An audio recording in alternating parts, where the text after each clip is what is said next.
এই শুনছো, আমাদের হৃদয়ের ছোঁয়া চ্যানেল ডায়েরির পক্ষ থেকে আমি উর্মি। আমাদের চ্যানেলটা সাবস্ক্রাইব করে আমাদের পাশে থাকো, প্লিজ প্লিজ প্লিজ।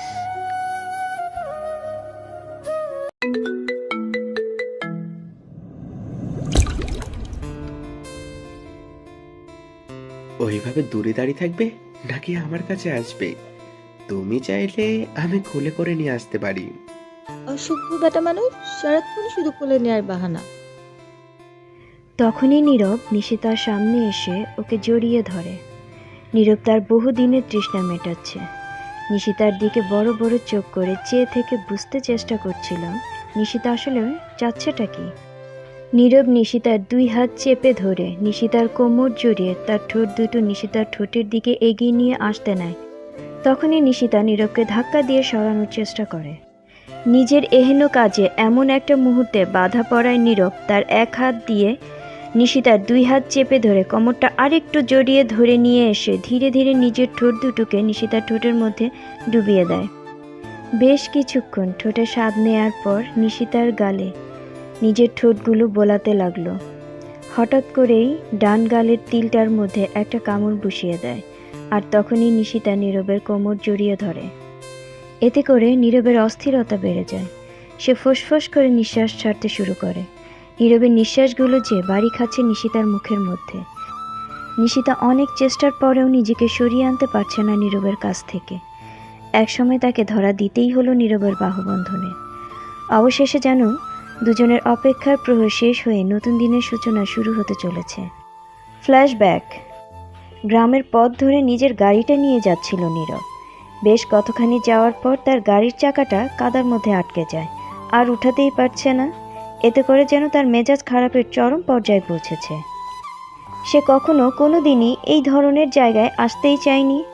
শুধুমাত্র তার বাবার জন্যই আসতে হয়েছে। এই 24 বছর বয়সে নীরব তার বেশিরভাগ সময় কাটিয়েছে বিদেশের মাটিতে। দেশে ফিরে এসে বেশিরভাগ সময় তার মেজাজ খারাপ থাকে, কারণ এখানকার রোডঘাট অপরিষ্কার, এছাড়াও কারো কোনো কিছুতেই ডিসিপ্লিন নেই। এই রাগটা যেন সবসময় তার নাকের ডগার মধ্যে থাকে, ঠিক যেমন এখন আছে। কে বলেছিল তার বাবাকে এই গ্রামের মধ্যে তাকে ধরে নিয়ে আসতে? বলি, বাংলাদেশে কি ঢাকার মধ্যে মেয়ের অভাব পড়েছিল? তাছাড়া সে তো বিয়েই করতে চায়নি। তবে কেন তাকে জোর জবরদস্তি করে এখানে নিয়ে আসা? গাড়ি থেকে দরজা খুলে নেমে ঠাস করে দরজাটা লাগিয়ে দিয়ে সে বলতে থাকে, আমি আর যাব না, আমি এখনই এখান থেকে ঢাকায় ফিরে যাচ্ছি। তোমাদের যেতে মন চাইলে তোমরা যাও। ডিসকাস্টিং সব রাস্তাঘাট। ভেতর থেকে শফিক সাহেব বলে ওঠেন, ধৈর্য শক্তি এত কম থাকলে হয় না। পৃথিবীতে চলতে গেলে সবার আগে হচ্ছে ধৈর্য। তাহেরা, তোমার ছেলের এক ফোঁটাও ধৈর্য নেই। এ কেমন ছেলে হয়েছে? কই তুমি, আমি তো এরকম না। ও ছেলে মানুষ, তাছাড়া বেশিরভাগ সময় দেশে বাইরে থাকায় হয়তো কিছুটা এরকম ধীরে ধীরে সব ঠিক হয়ে যাবে। এই ধরনের রোডঘাটে তো এখনও চলাফেরা করেনি, তাই হয়তো এরকম দেখে ওর মেজাজটা একটু খারাপ হয়ে গেছে। তোমার ছেলেকে বলো আমরা প্রায় চলেই এসেছি, হয়তো আর 20 মিনিটের রাস্তা, তারপরেই তো মিনাসদের বাড়ি। মিজান হচ্ছে শফিক সাহেবের ছোটবেলার বন্ধু। এই গ্রামেই তাদের বেড়ে ওঠা, পড়াশোনা করা। শফিক সাহেব ব্যবসার কাজে ঢাকায় থাকলেও মিজান সাহেব থেকে যায় গ্রামে। গ্রামে থাকলেও তার অবস্থা বেশ ভালো। গ্রামের মধ্যেই তার দোতলা বাড়ি, বেশ কয়েকটি মাছের খামার। মোটামুটি তার অবস্থা খারাপ না বলা যায়। মিজান সাহেবের 2 সন্তান। মেয়ে বড়জনের বিয়ে হয়ে গেছে, আর ছোট মেয়ে শিলা এবার অনার্স ফার্স্ট ইয়ারে পড়ে। তবে অতি সুন্দরী যাকে বলে ঠিক সেই রকম না। তার জন্যই আজ নীরবদের এখানে আসা। শফিক সাহেব নীরবকে ডাকতে থাকে। নীরব বলে, আমি আর গাড়ি করে এই রাস্তা দিয়ে যাব না, প্রয়োজনে আমি হেঁটে যাব। এ কথা বলেই সে হাঁটতে শুরু করে। কিন্তু গ্রামের পথঘাট তো সে চেনে না, তাই গাড়ি থেকে তার বাবার পিএ শান্তকে নীরবের সাথে যেতে বলে। কারণ শান্ত এর আগেও 2 বার এ গ্রামে কাজের জন্য এসেছে, তাই এখানকার পথঘাট তার চেনা। শান্ত গাড়ি থেকে নেমে নীরবের কাছে এসে বলে, ছোট সাহেব, আপনি একা একা কীভাবে যাবেন? আপনি তো এখানকার কিছুই চেনেন না। তবে স্যার, আমি চিনি, কারণ আমি এর আগে আসছি তো একবার এখানে, আর এখানকার সব কিছুই আমার চেনা। মূলত শান্ত একটু বেশিই কথা বলে। নীরব শান্তর দিকে তাকিয়ে বলে, খুব ভালো। আপনার যখন সব রাস্তাঘাট চেনা আছে, তবে কথা না বলে চলেন আমার সাথে। গাড়িতে বসে তার মেজাজ যতটা খারাপ হচ্ছিল তার চেয়ে বেশি ভালো লাগছে এখন গ্রামের পরিবেশ দেখে। সে এইরকম পরিবেশ দেখেনি। আসলেই তার বাংলাদেশটা অনেক সুন্দর। তাছাড়া তখন ছিল শীতকাল, চতুর্দিকে সরিষা ফুল, ফসলের ক্ষেতগুলো নীরবের মাঝে একটা ভালো লাগার সৃষ্টি করছিল। সে সব কিছু দেখতে দেখতে সামনের দিকে এগিয়ে যাচ্ছিল, আর শান্ত তার ননস্টপ বক বক করেই যাচ্ছিল। হাঁটতে হাঁটতে হঠাৎ করে নীরবের চোখ আটকে যায় দূরে সরিষা ক্ষেতের দিকে কিছু একটা দেখে। ধীর পায়ে সামনের দিকে হাঁটতে থাকে, আর পাশ থেকে শান্ত বলতে থাকে, ছোট স্যার, আপনি কোথায় যাচ্ছেন? রাস্তা তো এই দিকে না, আপনি ডান দিকে যাচ্ছেন কেন? রাস্তা তো বাম দিকে। রাস্তা ডান দিকে হোক, তুমি আমার সাথে বাঁ দিকে চলো। কি আর করা, শান্ত ভয়ের চোটে নীরবের পেছনে পেছনে পা বাড়ায়। হঠাৎ করে শান্ত পিছন থেকে এক চিৎকারে উল্টো ঘুরে দৌড় দিতে নিলেই নীরব এক রাম ধমক দিয়ে বলে, পাগল নাকি আপনি? হঠাৎ এই খালি মাঠের রাস্তায় এইভাবে চিৎকার কেন দিচ্ছেন? পিছন থেকে বলতে থাকে, ছোট স্যার, আর সামনের দিকে আগায়েন না, আপনি ভালো করে সামনের দিকে তাকান। ওই দেখেন, ওইখানে একটা ভূত। না না স্যার, ভূত না স্যার, পেতনি দাঁড়িয়ে আছে। আর আমি শুনছি গ্রামের খোলা রাস্তাঘাটে ভূত থাকে। দেখেন স্যার, কেমন কালো কুচকুচে চুল, ছেড়ে দাঁড়ায় আছে। আর একটু সামনে গেলে যদি আমাদের ঘাড় মুটকে দেয়। 2024-এ এসে এইভাবে যদি আপনি এরকম ভূত পেতের ভয় পান, তাহলে কি করে হবে মিস্টার শান্ত? এই ধরনের ভূত পেত নিয়ে এখনো বিলিভ করেন আপনি? আসুন তো আপনি আমার সাথে, দেখি কেমন পেতনি। যদি সত্যি সত্যি পেতনি হয়, তবে আপনাকে এর কাছেই রেখে দিয়ে যাব। স্যার, আপনি কি যে বলেন, আমি এমনি ভূত পেতনি অনেক ভয় পাই। তাছাড়া স্যার, বিয়ে করার জন্য তো আর আমি আসি নাই স্যার, আমরা তো আসছি আপনার জন্য মেয়ে দেখতে। তখনই নীরব শান্তকে এক ধমক দিয়ে থামিয়ে দেয়। শান্ত আর নীরব যখন কথা বলছিল, তখনই ধীরে ধীরে সেই কালো জিনিসটা মাথা উঠিয়ে সোজা হয়। তার হাতে ছিল একটা ঝুড়ি। সে একটা একটা করে সরিষা ফুল ছিঁড়ে সেই ঝুড়িতে নিচ্ছিল।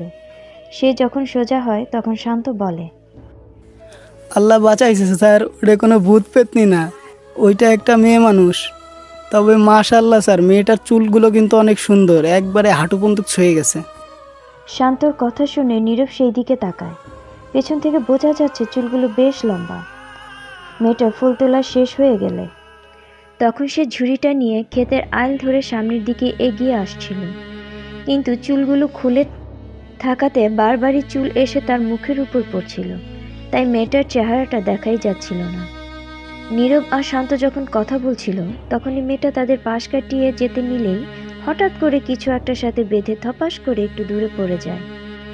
ওর দিকে তাকিয়ে দেখে মেয়েটা পড়ে গেছে। পড়ে যাওয়ার দরুন চুলগুলো সব সামনে এসে মেয়েটার মুখ দেখা যাচ্ছে না। মেয়েটা হাত দিয়ে চুলগুলোর কিছু অংশ সরিয়ে আর চোখে তাকিয়ে দেখে নীরব আর শান্ত মেয়েটার দিকে এগিয়ে আসছে। আর তখনই ঝটপট মেয়েটা তাড়াতাড়ি করে উঠে সেখান থেকে দৌড়ে পালিয়ে যায়। কিন্তু এতে যতটুকু দেখা গেছে তাতে বোঝা গেল যে মেয়েটার গায়ের রং বেশ ফর্সা, যাকে বলে দুধে আলতা। শান্ত বলে, ছোট স্যার, এটা কি হইল? মেয়েটা আমাদের দেখে এরকম ভয় পেলো কেন? আর আর পড়ে গেল, পড়ে গিয়ে হয়তো বা হাঁটুতে ব্যথা পেয়েছে, কিন্তু আমাদের দেখে এরকম ভয় পেলো কেন? তাহলে কি স্যার সে কি জানতো যে আপনি অনেক রাগী? স্যার, আপনি যদি ওই মেয়ের সাথে রাগারাগি করেন, সেই ভয়ে কি মেয়েটা পালিয়ে গেল? Just shut up. আচ্ছা মিস্টার শান্ত, আপনি এত কথা কিভাবে বলেন? বাবা আপনাকে সহ্য করে কিভাবে? না মানে স্যার, দেখুন মেয়েটা কিভাবে পিছন দিক তাকিয়ে দৌড় দিল। নীরব সামনের দিকে তাকাতেই দেখে মেয়েটা পেছনে ফিরে একবার তাকিয়েই কেমন যেন ভয়ে দৌড় দিচ্ছে। পিছনে ফিরে তাকালেও মেয়েটার চেহারা তেমন একটা বোঝা গেল না, শুধুমাত্র চোখ দুটো দেখা গেল। প্রথমবার মেয়েটার চুল আর গায়ের রং, আর এখন চোখ দুটো। তাতেই শান্ত বলতে লাগলো, স্যার, আপনি কি মুখটা দেখতে পেয়েছেন? ভালো করে তো বোঝা গেল না, তবে যতটুকু দেখেছি তাতেই আমার গলা শুকিয়ে গেছে। পানি কোথায় পাওয়া যাবে বলেন তো? স্যার, মিনারেল ওয়াটার তো গাড়িতে আছে। স্যার, আপনার গলা শুকিয়ে গেল কেন? স্যার, আপনি কি মেয়েটাকে ভূত ভেবে ভয় পেয়েছেন? আপনি জাস্ট অসহ্যকর একটা মানুষ। এত কথা বলেন, কাজের কথা তো একটাও বলতে পারেন না। জি স্যার, কাজ মানে কি কাজ করতে হবে বলেন। আপাতত আপনার কাজ হলো মুখে তালা লাগানো, একদম চুপ। আর দ্বিতীয় কাজ হলো খুঁজে বের করা এই মেয়েটাকে কোন বাড়ির। এইদিকে সেই কখন নিশিতার চাচি তাকে সরিষা ফুল আনতে পাঠিয়েছে। মেহমান আসবে বাড়িতে, সব কিছুর সাথে সরিষা ফুলের বড়াও তৈরি হবে। সে কখন মেয়েটাকে পাঠিয়েছে এখন পর্যন্ত আসার নামই নেই। কই গো রাহেলা, হলো তোমার? ওরা তো চলে এসেছে প্রায় সামনে। আগে থেকেই টিপুটারে বলেছিলাম আগে থেকেই সব কিছু ঠিকঠাক করে রাখ, তা না আমার কথা তো শুনেই না। এখন আবার কোথায় গেল দেখি আমি। নিশিতা হচ্ছে মিজানের ছোট ভাইয়ের মেয়ে। তার ছোট ভাই হঠাৎ করে স্ট্রোক করে মারা যায়। তার ভাইয়ের বউ এর বাড়িতে ছিল। তারপর তার বাবার বাড়ির লোকজন তাকে নিয়ে আরেকটা বিয়ে দিয়ে দেয়। আর তাদের মেয়ে নিশিতার ঠাঁই হয় চাচার সংসারে। 6 বছর বয়স থেকেই এই চাচার সংসারেই আছে নিশিতা। চাচা তাকে আদর করলেও চাচি তেমন একটা পছন্দ করে না, কারণ তার চাচির 2 মেয়ের চেয়েও 1000 গুণ বেশি সুন্দরী নিশিতা। তার গায়ের রং যেমন দুধে আলতা, তেমনি তার চোখ টানা টানা, আর মাশাআল্লাহ চুল হাঁটু ছাড়িয়ে। গ্রামের বেশিরভাগ মানুষেরই নজর নিশিতার উপরে। তার চাচির আরও বেশি খারাপ লাগার কারণ সবার মুখে মুখে তার রূপের প্রশংসা। এই একটা জিনিসই নিশিতার চাচি সহ্য হয় না। নিশিতার বয়স 17 বছর, এসএসসি পাশ করেছে। তারপর তার চাচি আর তাকে কলেজে ভর্তি হতে দেয়নি। বাড়ির মোটামুটি সকল কাজ তাকে দিয়েই করানো হয়। চাচার সামনাসামনি না বলতে পারলেও চাচার আড়ালে অনেক কটু কথাই শুনতে হয় নিশিতাকে। এই যেমন এখন সে দেরি করে আসাতে তাকে নানান ধরনের বাজে কথাগুলো শুনতে হচ্ছে। এতক্ষণ লাগে এইটুকুনি জিনিস নিয়ে আসতে? কোথায় ছিলি? মনে হয় সারা গ্রামে নিজের রূপ দেখাইতেছিলিস। আর তোরে না বলছি এই লম্বা চুল ছাইরা তুই হাঁটবি না, নাকি মানুষেরে দেখাস তোর এমন লম্বা লম্বা চুল আছে, যাতে করে সবাই পাগল হইয়া তোর পিছন পিছন ঘুরে? শোন, বাড়িতে মেহমান আসতেছে, খবরদার ভুলেও মেহমানের সামনে পড়বি না। তোর চাচা 1000বার ডাকলেও বাইরে বেরোবি না। আমার কথা নসর হইলে তো বুঝছিস। আচ্ছা, এখন ঘরে যা, নিজের ঘরে যা। নিজামুদ্দিন উঠানে দাঁড়িয়ে জোরে জোরে ডাকতে থাকে, মা সীতা, কই গেলি? একটু আমার কাছে আয় তো। রাহেলা বেগম নিজাম সাহেবের সামনে এসে বলে, কি হয়েছে? ওই মায়ারে এত ডাকতেছো কেন? একটু কাজ ছিল। কই গেল সীতা? ওরে একটু কাজে পাঠাইছি, তোমার কি লাগবো আমারে কও। আর এত চিৎকার চেঁচামেচি কইরাও না। উনারা কথা বলতে বলতে বাড়িতে প্রবেশ করে ঢাকা থেকে আগত মেহমান শরীফ সাহেবকে দেখতেই মিজানুদ্দিন জড়িয়ে ধরে। 2 বন্ধু অনেক দিন পরে দেখা, তাই দুজন দুজনকে জড়িয়ে ধরে আবেগে আপ্লুত হয়ে যায়। তাহেরাকে সালাম দিয়ে নিজামুদ্দিন বলেন, ভাবি, আপনি তো আমাদের বাড়িতে কখনো আসেননি। আমার কি সৌভাগ্য আজ আপনার দেখা পেলাম। ভাইজান, আসলে শহরে অনেক ব্যস্ততা, তাই আসা হয়নি কখনো। সবাই ঘরে চলে যায়। প্রায় 20 থেকে 30 মিনিট পর বাড়িতে প্রবেশ করে নীরব আর শান্ত। ছাদের যে ঘরটাতে নিশিতা থাকে সেখানে এসে গোসল করে কাপড় রোদ দেওয়ার জন্য ছাদের কর্নারে দাঁড়িয়েছিল। হঠাৎ শান্তর চোখ দেয় ছাদের উপরে। সে ছাদের উপরে আবারও সেই চুলগুলো দেখতে পেয়ে নীরবকে বলতে থাকে, ছোট স্যার, আমার মনে হয় ওই যে সেই তখনকার দেখা মেয়েটা এই বাড়িতেই থাকে স্যার। মেয়েটা ওই বাড়িতেই থাকে, দেখেন স্যার ছাদের উপর। নীরব ছাদের উপরে তাকিয়ে দেখে সেখানে কাউকে দেখা যাচ্ছে না। তখন সে শান্তকে উদ্দেশ্য করে বলে, মিস্টার শান্ত, আপনার মাথাটা পুরোটাই গেছে। দিনের বেলায়ও কি আপনি স্বপ্ন দেখা শুরু করে দিয়েছেন নাকি? শান্ত উপরে তাকিয়ে দেখে আসলেই কিছু দেখা যাচ্ছে না। তখন সে একটা মুচকি হাসি দিয়ে মাথাটা নিচু করে ফেলে। সেও ভেবে নেয় যে হয়তো তার মতিভ্রম হয়েছে, তাই হয়তো ভুল কিছু দেখেছে। রাহেলা বেগম এসে তাড়াতাড়ি তার মেয়েকে বলে, শিলা, তোরে কতবার বলছি এত ঢলামি করবি না। আর কত দেরি? নাকে লত লাগাইছস কেন? আহা মা, তুমি সবসময় এমন খুদ ধরে কেন বলো তো? আর সাজগুজ না করলে কি আমারে পছন্দ করবে নাকি? আমি তো আর ওই নিশিতার মতন সুন্দরী না যে একবার দেখলেই সবের চোখে লাগবো। আচ্ছা মা, ও মাইয়া কই? ওরে ওর রুমে পাঠাইয়া দিছি, আর বলছি যত যেন খবরদার আমি না ডাকা অবধি নিচে না আসে। এখন তাড়াতাড়ি আয় আমার সাথে। আয় তো, মেহমানদের শরবত দিতে হইব। নিজামুদ্দিন নিশিতার ঘরে যেয়ে ওকে একরকম জোর করেই নিচে নিয়ে আসে আর শরীফ সাহেবদের সামনে নিয়ে আসে এবং তার ভাইয়ের মেয়ে হিসেবে পরিচয় করিয়ে দেয়। নিশিতা ভয়ে জড়সড় হয়ে থাকে। এতে করে তাহেরা এগিয়ে এসে তার মুখে হাত দিয়ে বলে, তুমি কি সুন্দর মিষ্টি একটা মেয়ে। আমার মনে হচ্ছে তুমি কোনো কারণে ভয় পাচ্ছ। তোমার নাম কি বলো? তখনই এগিয়ে আসে রাহেলা বেগম। নিশিতাকে দেখেই তো তার মাথায় আগুন চড়ে যায়। এই মেয়েকে হাজার বলার পরও বাইরে এসেছে। রাহেলা বেগম মনে মনে বলতে থাকে, এই মেয়ে, তোর খবর আছে, তোর একদিন কি আমার একদিন। আমার কথা অমান্য করে বাইরে আসা নিজের রূপ দেখানোর জন্য, দেখিস আমি তোরে কি করি। অলক্ষী মাইয়া, আমার একটুও শান্তি দিল না।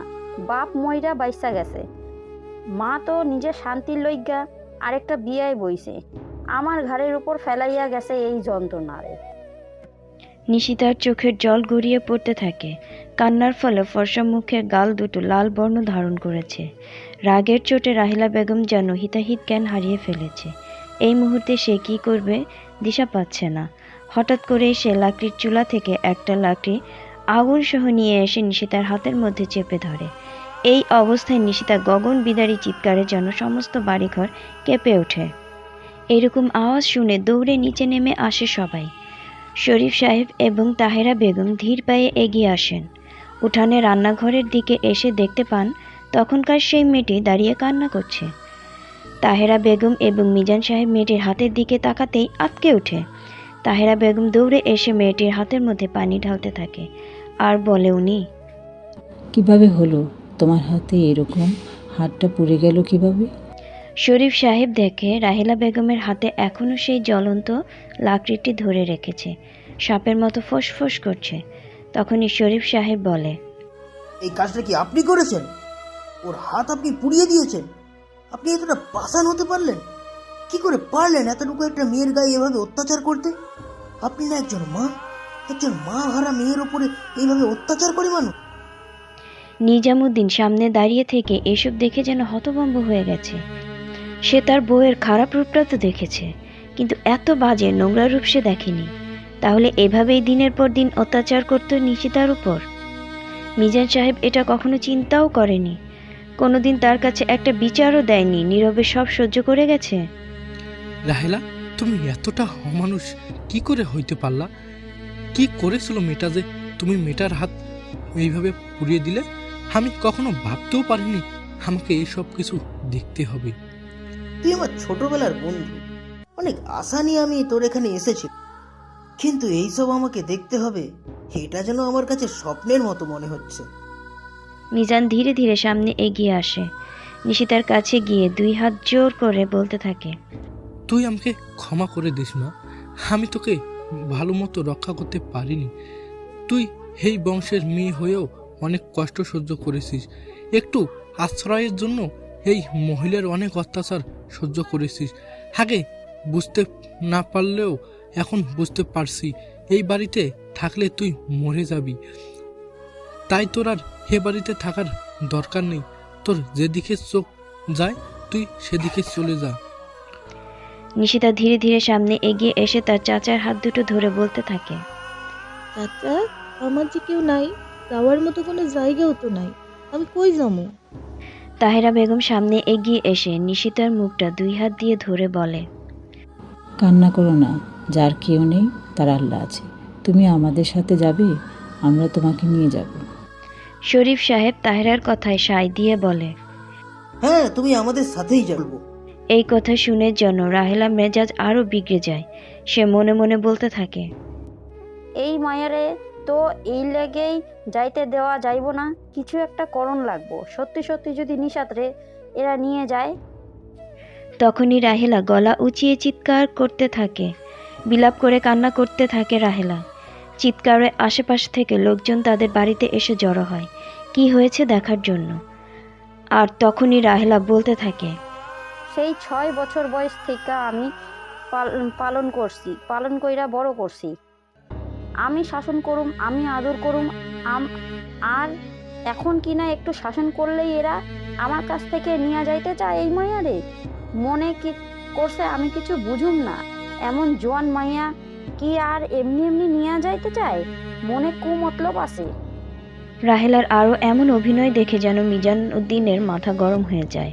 সে চিৎকার দিয়ে রাহেলার কাছে এসে বলতে থাকে, খবরদার, যদি আর একটা কথাও বলছো, তুমি তোমার এই নেখা কান্নার কোনো দরকার নেই। এরই মধ্যে বাড়িতে প্রবেশ করে শান্ত আর নীরব। এতক্ষণ ঘটে যাওয়া কিছুই তারা দেখেনি, তাই তারা বুঝতেই পারছে না আসলে এখানে হচ্ছেটা কি। সামনে দাঁড়িয়ে একটা মেয়ে, ওনা দিয়ে তার পুরো মাথা ঢাকা এবং মুখের অর্ধেকটাও ঢাকা, তাই স্পষ্ট মেয়েটার চেহারাটা দেখা যাচ্ছে না। কিন্তু মেয়েটার হাতের ক্ষতটা ধকধক করছে। এটা বুঝতে পারলো যে মেয়েটার সাথে কিছু একটা খারাপ ঘটেছে। নীরব তার বাবার সামনে এসে বলে, বাবা, এখানে কি হয়েছে? এত লোকজন কেন? তুমি আর মা এইভাবে দাঁড়িয়ে আছো কেন? তখনই শরীফ সাহেব নীরবকে বলে, বাবা, তোকে একটা কথা রাখতে হবে। এই কথা রাখতে রাখতে আর কত কথা রাখবে? সে এত কথা বলে তাকে এই অজ পাড়া গায়ে নিয়ে আসলো। আসার পরেও কত ঝামেলা দেখলো, এখন আবার কোন কথা রাখতে হবে? তাই নীরব মাথা নিচু করে তার বাবাকে বলে, এখন আবার কিসের কথা রাখতে হবে? বাবা, বাড়িতে যাবে না? চলো। আমি আর এক মুহূর্তে এখানে থাকতে চাইছি না, আমার দম বন্ধ হয়ে আসছে। হ্যাঁ, যাবো, তবে একটু কাজ বাকি আছে। এই কাজটা করার আগে এখান থেকে যাওয়া যাবে না। শরীফ সাহেব শান্তকে ইশারা দিতেই শান্ত সামনে এগিয়ে এসে বলে। তখনই শরীফ সাহেব শান্তকে বলে, যাও, তুমি তো এই গ্রামে আগেও এসেছো, একজন কাজই ডেকে নিয়ে আসো। কাজের কথা শুনে যেন রাহেলা বেগমের মাথায় আকাশ ভেঙে পড়ে। নীরব তার বাবাকে জিজ্ঞেস করলো, বাবা, কাজে দিয়ে কি হবে? এখানে কি কোনো বিয়ে হবে? ওই মেয়েকে তোমার বিয়ে করতে হবে। বাবা, তুমি কি পাগল হয়ে গিয়েছো? কি যা তা বলছো? তুমি আমার একমাত্র ছেলে, আর আমি তোমার বাবা। আজ পর্যন্ত যা চেয়েছো, যা করেছো, কখনো কিচ্ছু সব দিয়েছি। আজ শুধু বাবার সম্মানের দিকে তাকিয়ে আমার একটা ছোট্ট আবদার রাখো। আর যদি তুমি আমার কথা না রাখো, তাহলে ভাববো যে আমি তোমার বাবা হওয়ার যোগ্য নয়। নীরব মায়ের দিকে তাকিয়ে, মা, বাবা এসব কি কথা বলছে? তুমি কিছু বলতে পারছো না বাবাকে? তাহিরা এগিয়ে এসে নীরবের মাথায় হাত বুলিয়ে বলে, বাবা, তুমি বড় হয়েছো, নিজের ভুল বুঝতে শিখেছো, কিন্তু একজন বাবার সম্মান রক্ষার জন্য যোগ্য সন্তান হয়েছে কিনা এই মুহূর্তে সেটা পরিচয় দেওয়ার পালা। তুমি তোমার বাবার কথা শোনো। নীরব অসহায় চোখে তার মায়ের মুখের দিকে তাকিয়ে থাকে। নিশিতা এসবের আগা মাথা কিছুই বুঝতে পারছে না। সে তো আছে তার নিজের শরীরের ক্ষতর যন্ত্রণায়। তার বুকটা চিরে যাচ্ছে, অসহ্য যন্ত্রণা হচ্ছে ক্ষতটার মধ্যে। তাহেরা বেগম ধীরে ধীরে নিশিতার কাছে এসে তাকে বুকের সাথে জড়িয়ে ধরে আর বলে, তুমি ভয় পেও না, নিশ্চয়ই তোমার খুব কষ্ট হচ্ছে। এই তো আর কিছুক্ষণ। গাড়িতে বসে আছে তাহেরা, তার কাঁধে মাথা রেখে চোখ বন্ধ করে আছে নিশিতা। বোঝা যাচ্ছে না ঘুমিয়ে গেছে নাকি শুধু চোখ বন্ধ করে আছে। সামনের সিটে বসে আছে নীরব, আর ড্রাইভ করছে শান্ত। নীরবের মেজাজ খারাপ চরম পর্যায়ে পৌঁছে আছে। তার ইচ্ছে করছে এখন এই মুহূর্তে গাড়ির ভেতরেই তার চুলগুলো টেনে ছিঁড়ে ফেলতে। তার বাবা এটা কি করলো? এও কি সম্ভব? তার মতো একটা বিদেশি পড়াশোনা করা এডুকেটেড সুন্দর হ্যান্ডসাম ছেলে, আর তাকে কি না তার বাবা একটা অজপাড়া গায়ের অশিক্ষিত আশ্রিত মেয়ের বিয়ে করিয়ে নিয়ে আসলো, যার চেহারাটাও কিনা সে এখনো দেখেইনি। মেয়ে কালো না ফর্সা, বোচা না মুখ বাঁকা, কিছুই তো সে বলতে পারবে না। আর এরকম একটা মেয়ে নাকি তার অর্ধাঙ্গিনী হবে, এও কি সম্ভব? গ্রামে যাওয়ার প্রথম দিন যে মেয়েটাকে সে দেখেছিল তাকে তো সে খুঁজেই পেল না। কোথায় হারিয়ে গেল মেয়েটা? আর তার কাঁধের মধ্যে জুটল কিনা এক উটকো ঝামেলা। এত শত ভাবনার মধ্যেই গাড়ি এসে পৌঁছায় একটি আলিশান বাড়ির সামনে। এতক্ষণে সন্ধ্যা পেরিয়ে রাতের আধার নেমে এসেছে, কিন্তু শহরের আলোক বাতিতে বোঝার উপায়ই নেই এখন রাত না দিন।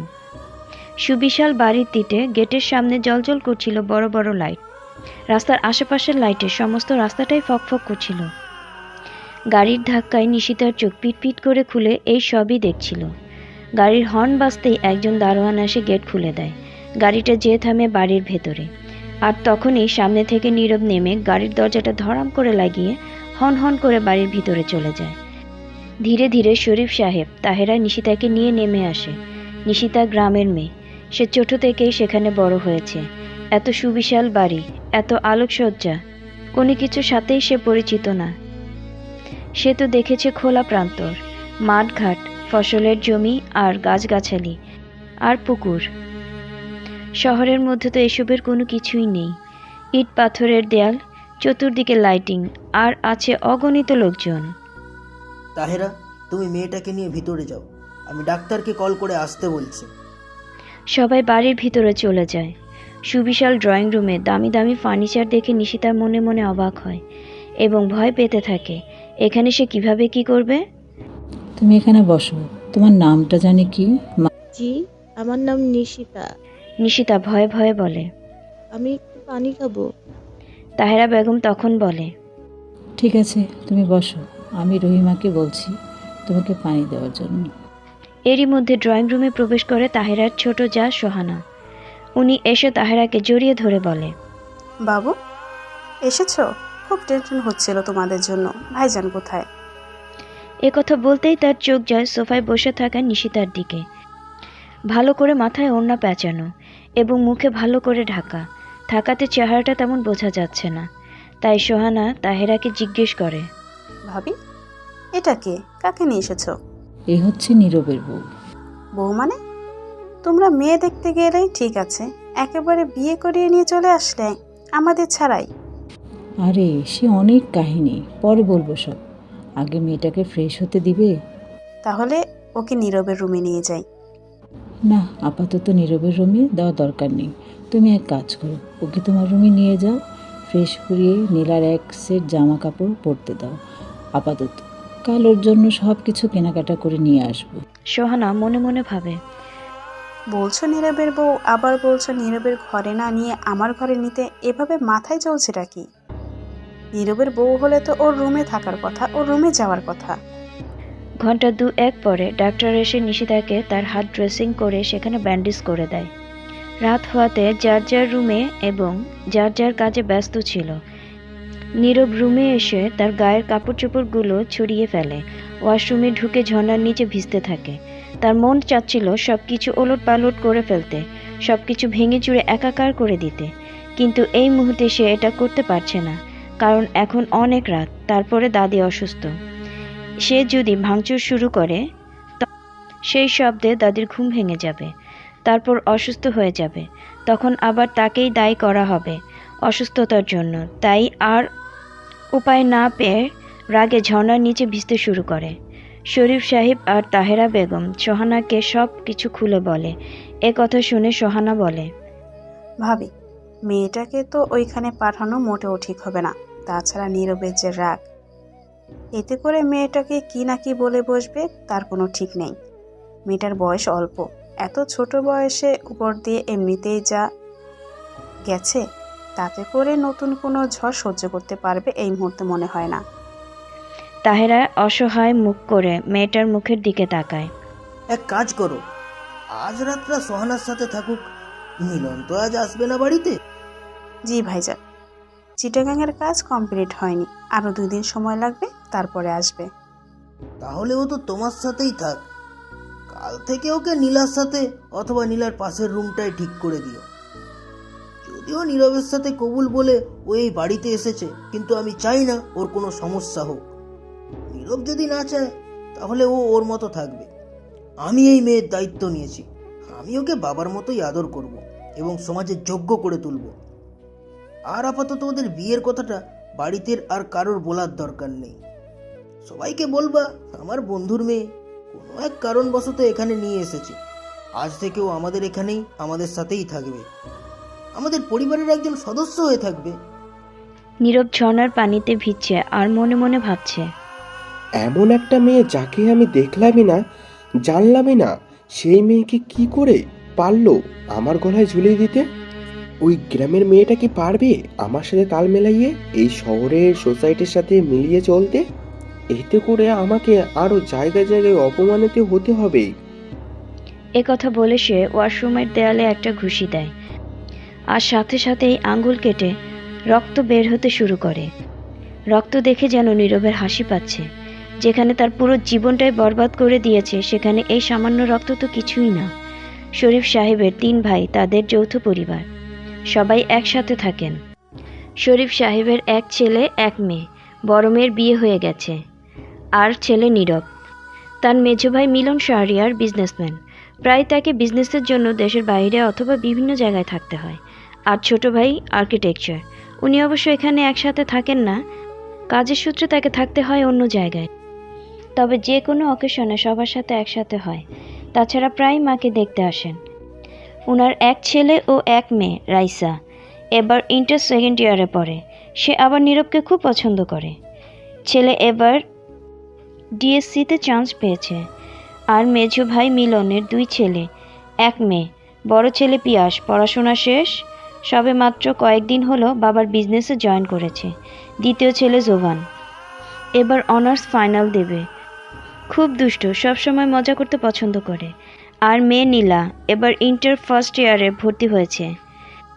খুবই মিশুক টাইপের এবং সবার খুব আদরের মেয়ে। শরীফ সাহেবের মা এখনও জীবিত আছেন। সব ছেলে এবং নাতিরা তার বেশ সমীহ করে চলে। তিনিও সবাইকে একজোটে বেঁধে রেখেছেন। সকাল 8টা, ব্রেকফাস্টের টেবিলে আসতে শুরু করে সবাই। শরীফ সাহেব সব দিকে এক নজর তাকিয়ে দেখে নীরব এখনও টেবিলে আসেনি। তিনি নীলার দিকে তাকিয়ে বলে, নীলা, নীরবের রুমে গিয়ে ওকে নিচে আসতে বল। তাহেরা, নিশিতা ঘুম থেকে উঠেছে? নীলা উপরে যেতে নিয়েও পা থেমে যায়। মনে মনে বলে, এই নিশিতারা আবার কে? বড় চাচু, তোমরা কখন এলে গ্রামের থেকে? তোমরা সেখানে যেই কাজের জন্য গেছিলে সেটা হয়েছে? এই কাজের জন্য যাওয়া সেটা হয়নি, তবে অন্য আরেকটা কাজ ঠিকই হয়েছে। জোবান লাফ দিয়ে উঠে বলে, সেটা আবার কি কাজ? আর বড় চাচু, এইমাত্র যে নামটা বললে ওটা কে? ভাইজান, মেয়েটা তো আসতে চাচ্ছে না, মনে হয় ভয় পাচ্ছে। তাহেরা, তুমি যাও তো, গিয়ে দেখো তো কেন ভয় পাচ্ছে। জোবান আবার আগ্রহ নিয়ে বলে, বড় চাচু, বলো না কে এই মেয়ে? কি জানি নাম বললে? নিশিথা। নামটা কিন্তু খুব সুন্দর। বলবো, সবার সাথে পরিচয় করিয়ে দিব, আগে তো মেয়েটাকে আসতে দাও। তাহেরা যে নিশিতাকে নিয়ে আসে। মেয়েটা যেন খুব ভয় ভয় পা ফেলছে। মাথায় খুব বড় করে ওনা দিয়ে ঘুমটাটা দেয়া, তাতে করে তার চেহারাটা তেমন একটা বোঝা যাচ্ছে না। তাহেরা নিশিতাকে নিয়ে এসে একটা চেয়ারে বসিয়ে দেয় আর বলে, তুমি ভয় পাচ্ছ কেন? এরা সবাই আমাদের নিজেদের মানুষ। তারপরও যেন মেয়েটা খুব জড়সড় হয়ে গুটিসিটি মেরে চেয়ারে বসেছে। ততক্ষণে টেবিলে সবাই চলে এসেছে, শুধু নীরব বাদে। জাহানারা বেগম টেবিলে বসে এতক্ষণ সব কিছুই শুনছিলেন এবং পর্যবেক্ষণ করছিলেন।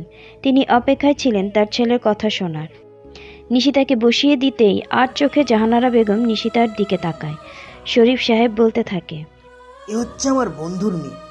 ওরা যেখানে থাকে সেখানে খুব বড় একটা অঘটন ঘটে গেছে এবং ওর জন্য সেখানে থাকাটা সেফ নেই। তাই আমি আর তাহেরা সাথে করে ওকে আমাদের বাড়িতে নিয়ে এসেছি। ও গ্রামের মেয়ে, কখনো কোনোদিন শহরে আসেনি, শহরের কোনো কিছু ও বোঝেও না, এমনকি ও শহরের কোনো কিছু জানেও না। তাই আমি চাইবো আমার বাড়ির সব সদস্য ওর সাথে খুব ভালো ব্যবহার করবে, কারণ ও আজ থেকে আমাদেরই একজন সদস্য। উপর থেকে সিঁড়ি বেয়ে নামতে নামতে কথাগুলো শুনছিল নীরব। সে মনে মনে বলে, ঝাঁকাল্লা বাঁচিয়েছে, এতে করে এই গিয়ে ভূতটাকে তো আমার বউ বলে পরিচয় দিইনি। নিশিতা খুশি হয়ে বলতে থাকে, ওয়াও বড় চাচু, খুব ভালো, আমার একজন সঙ্গী হলো। তোমরা সবাই যে যার কাজে ব্যস্ত থাকো, আমি অন্তত কথা বলার জন্য একজন বান্ধবী পেলাম। নীলা নিশিতার দিকে তাকিয়ে বলে, তোমার নামটার জন্য কি? তুমি পড়াশোনা করো, কিসব পড়ো তুমি? আমি তো তোমার মুখ দেখতে পাচ্ছি না, তুমি এত বড় ঘুমটা কেন দিয়ে রেখেছো? নিয়মিত গল্প পাওয়ার জন্য আমাদের এই চ্যানেলটা সাবস্ক্রাইব করে রাখো। আর প্লিজ তোমরা বেশি বেশি করে কমেন্ট করে যাও কোন ধরনের গল্প লাগবে। আর তোমাদের সাপোর্টই কিন্তু আমাদের কাজ তাড়াতাড়ি করার আগ্রহ জাগায়। তাই তোমরা বেশি বেশি করে সাপোর্ট করো আর কমেন্ট ও লাইক দিয়ে আমাদের পাশে থাকো। তোমার নামটার জন্য কি? তুমি পড়াশোনা করো, কিসব পড়ো তুমি? আমি তো তোমার মুখ দেখতে পাচ্ছি না, তুমি এত বড় ঘুমটা কেন দিয়ে রেখেছো? জুবান নীলার এতগুলো প্রশ্ন শুনে দম ছেড়ে বলে, আল্লাহ, নীলা একটু শ্বাস নিয়ে নে। একদমে মানুষ এত কথা কিভাবে বলতে পারে? এতগুলো প্রশ্ন এই মেয়েটিকে করলি, ও এখন কোনটা জবাব দিবে? নীলা একটু হেসে দিয়ে সবার দিকে তাকিয়ে বলে, কেন সবগুলো জবাব দেবে? কারণ সবগুলো জানতে হবে না? নিশিতাকে চুপ করে মাথা নিচু করে থাকতে দেখে নীলা আবারও বলে, কি হলো বলো, কথা তো বলতে পারো তুমি, নাকি তখন নিশিতা ধীরে বলে যে, আমার নাম নিশিতা, আমি এসএসসি পর্যন্ত পড়াশোনা করেছি, তারপর আর কলেজে ভর্তি হতে পারি নাই। বলে সে চুপ থাকে। নীরব মনে মনে বলে, যাই হোক, ভেবে তো ছিলাম একেবারে গণ্ডমূর্খ, এখন তো দেখছি না এসএসসি গণ্ডি পার করেছে। নীলা খুশিতে হেসে দিয়ে বলে, ওয়াও, তাহলে তো ভালোই হলো। এক কাজ করবে, তুমি আমার সাথে আমার কলেজে ভর্তি হয়ে যাবে, দুজন একসাথে যেতে পারবো। নীলার কথা শুনে শরীফ সাহেব তাহেরার মুখের দিকে তাকায়। শরীফ সাহেব বলে, নীলা ঠিকই বলেছে, তুমি যেহেতু এসএসসি পর্যন্ত পড়াশোনা করেছো, তাহলে তোমাকে নীলার সাথে নীলার কলেজেই ভর্তি করিয়ে দেব। কি পড়াশোনা করবে তো? নিশিতা তো মনে মনে খুব খুশি হয়েছে, কারণ সে তো চাচ্ছিলই পড়াশোনা করতে। তার একটা স্বপ্ন ছিল সে খুব বড় হবে, নিজের পায়ে দাঁড়াবে। এই সুযোগটা পেয়ে কি সে মানা করতে পারে? সে মাথা নেড়ে সায় দেয়, হ্যাঁ হবে। পিয়াস নীরবে মেয়েটাকে পর্যবেক্ষণ করছিল চুপচাপ। মাথায় বেশ বড় কাপড় টানা, চেহারাটা ভালো করে না দেখা গেলেও এটুকু সে বুঝতে পেরেছে মেয়েটা দেখতে খুব একটা খারাপ হবে না। সাইড থেকে সবার কথাগুলো নীরব শুনছিল নীরবে। তার জন্য এসবের মধ্যে কোনো ইন্টারেস্টই নেই, সে তার মতো খেয়েই যাচ্ছে।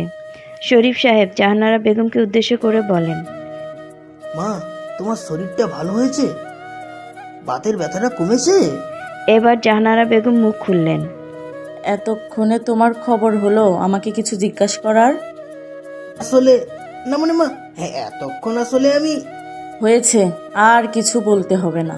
তো তোমার বন্ধুর ওখানে কি এমন ঘটেছিল যে মেয়েটাকে এই বাড়িতেই নিয়ে আসতে হলো? এবার যেন সবাই মোটামুটি একটা ধাক্কা খেলো জাহানারা বেগমের এমন প্রশ্নে। আসলে মা, মেয়েটা খুব অসহায়, ওর বাবা মা পৃথিবীতে কেউ নেই। আপনার ছেলের বন্ধু ওর চাচা মেয়েটার উপর খুব অত্যাচারে হচ্ছিল। এমন ফুলের মধ্যে একটা ফুটফুটে মেয়ে, খুব কষ্ট হচ্ছিল, তাই আপনার ছেলে আর আমি মিলে ওকে এখানে নিয়ে আসলাম। এবার যেন জাহানারা বেগমের মনটা একটু নরম হলো। আহারে, মেয়েটার বাবা মা নেই পৃথিবীতে। এতটুকু ছোট্ট একটা মেয়ে, এই বয়সে কতটা আঘাত। তখন সে তার কণ্ঠ নরম করে বলল, আচ্ছা ঠিক আছে, তবে মেয়েটাকে আমার রুমে পাঠিয়ে দিও, আমি ওর সাথে কথা বলবো। জোবান মুখটা একটু বাঁকা করে মনে মনে বলে, বাংলা ছবি রিনা খান এতক্ষণও সোজা পথে আসলো, কি ভাবটাই না নিচ্ছিল। কোনো মানুষ কি আর এমনি এমনি কারো বাড়িতে আশ্রয় নিতে চায় নাকি? পিয়াস যেন এসব শুনে আরও একটু বেশি তীক্ষ্ণ চোখে তাকালো নিশিতার দিকে। পিয়াসের খুব মায়া হচ্ছে মেয়েটার জন্য। এসব কথার মধ্যে নীরব উঠে চলে যাচ্ছিল, তখনই তাহেরা বেগম বলেন, কি ব্যাপার নীরব, তুমি চলে যাচ্ছ কেন? তোমার নাস্তা করা শেষ? হ্যাঁ মা, খাওয়া শেষ, আমি একটু বের হব, আমার একটা ইম্পর্টেন্ট কাজ আছে। তখনই পিয়াস নীরবকে বলে, নীরব, তোর তো আজকের থেকে বিজনেস জয়েন করার কথা ছিল, তো তুই কোথায় যাবি? ইম্পর্টেন্ট কাজটা সেরেই আমি অফিসে আসছি। এ কথা বলেই নীরব চলে যায়। তবে ঠিক আছে, আজকে আমি নীলার কলেজে যাব, ওখানে প্রিন্সিপালের সাথে কথা বলে তারপর নিশিতাকে আগামীকাল ভর্তি করিয়ে দিব। সোহানা বেগমের রুমের মধ্যে বসে আছে নিশিতা।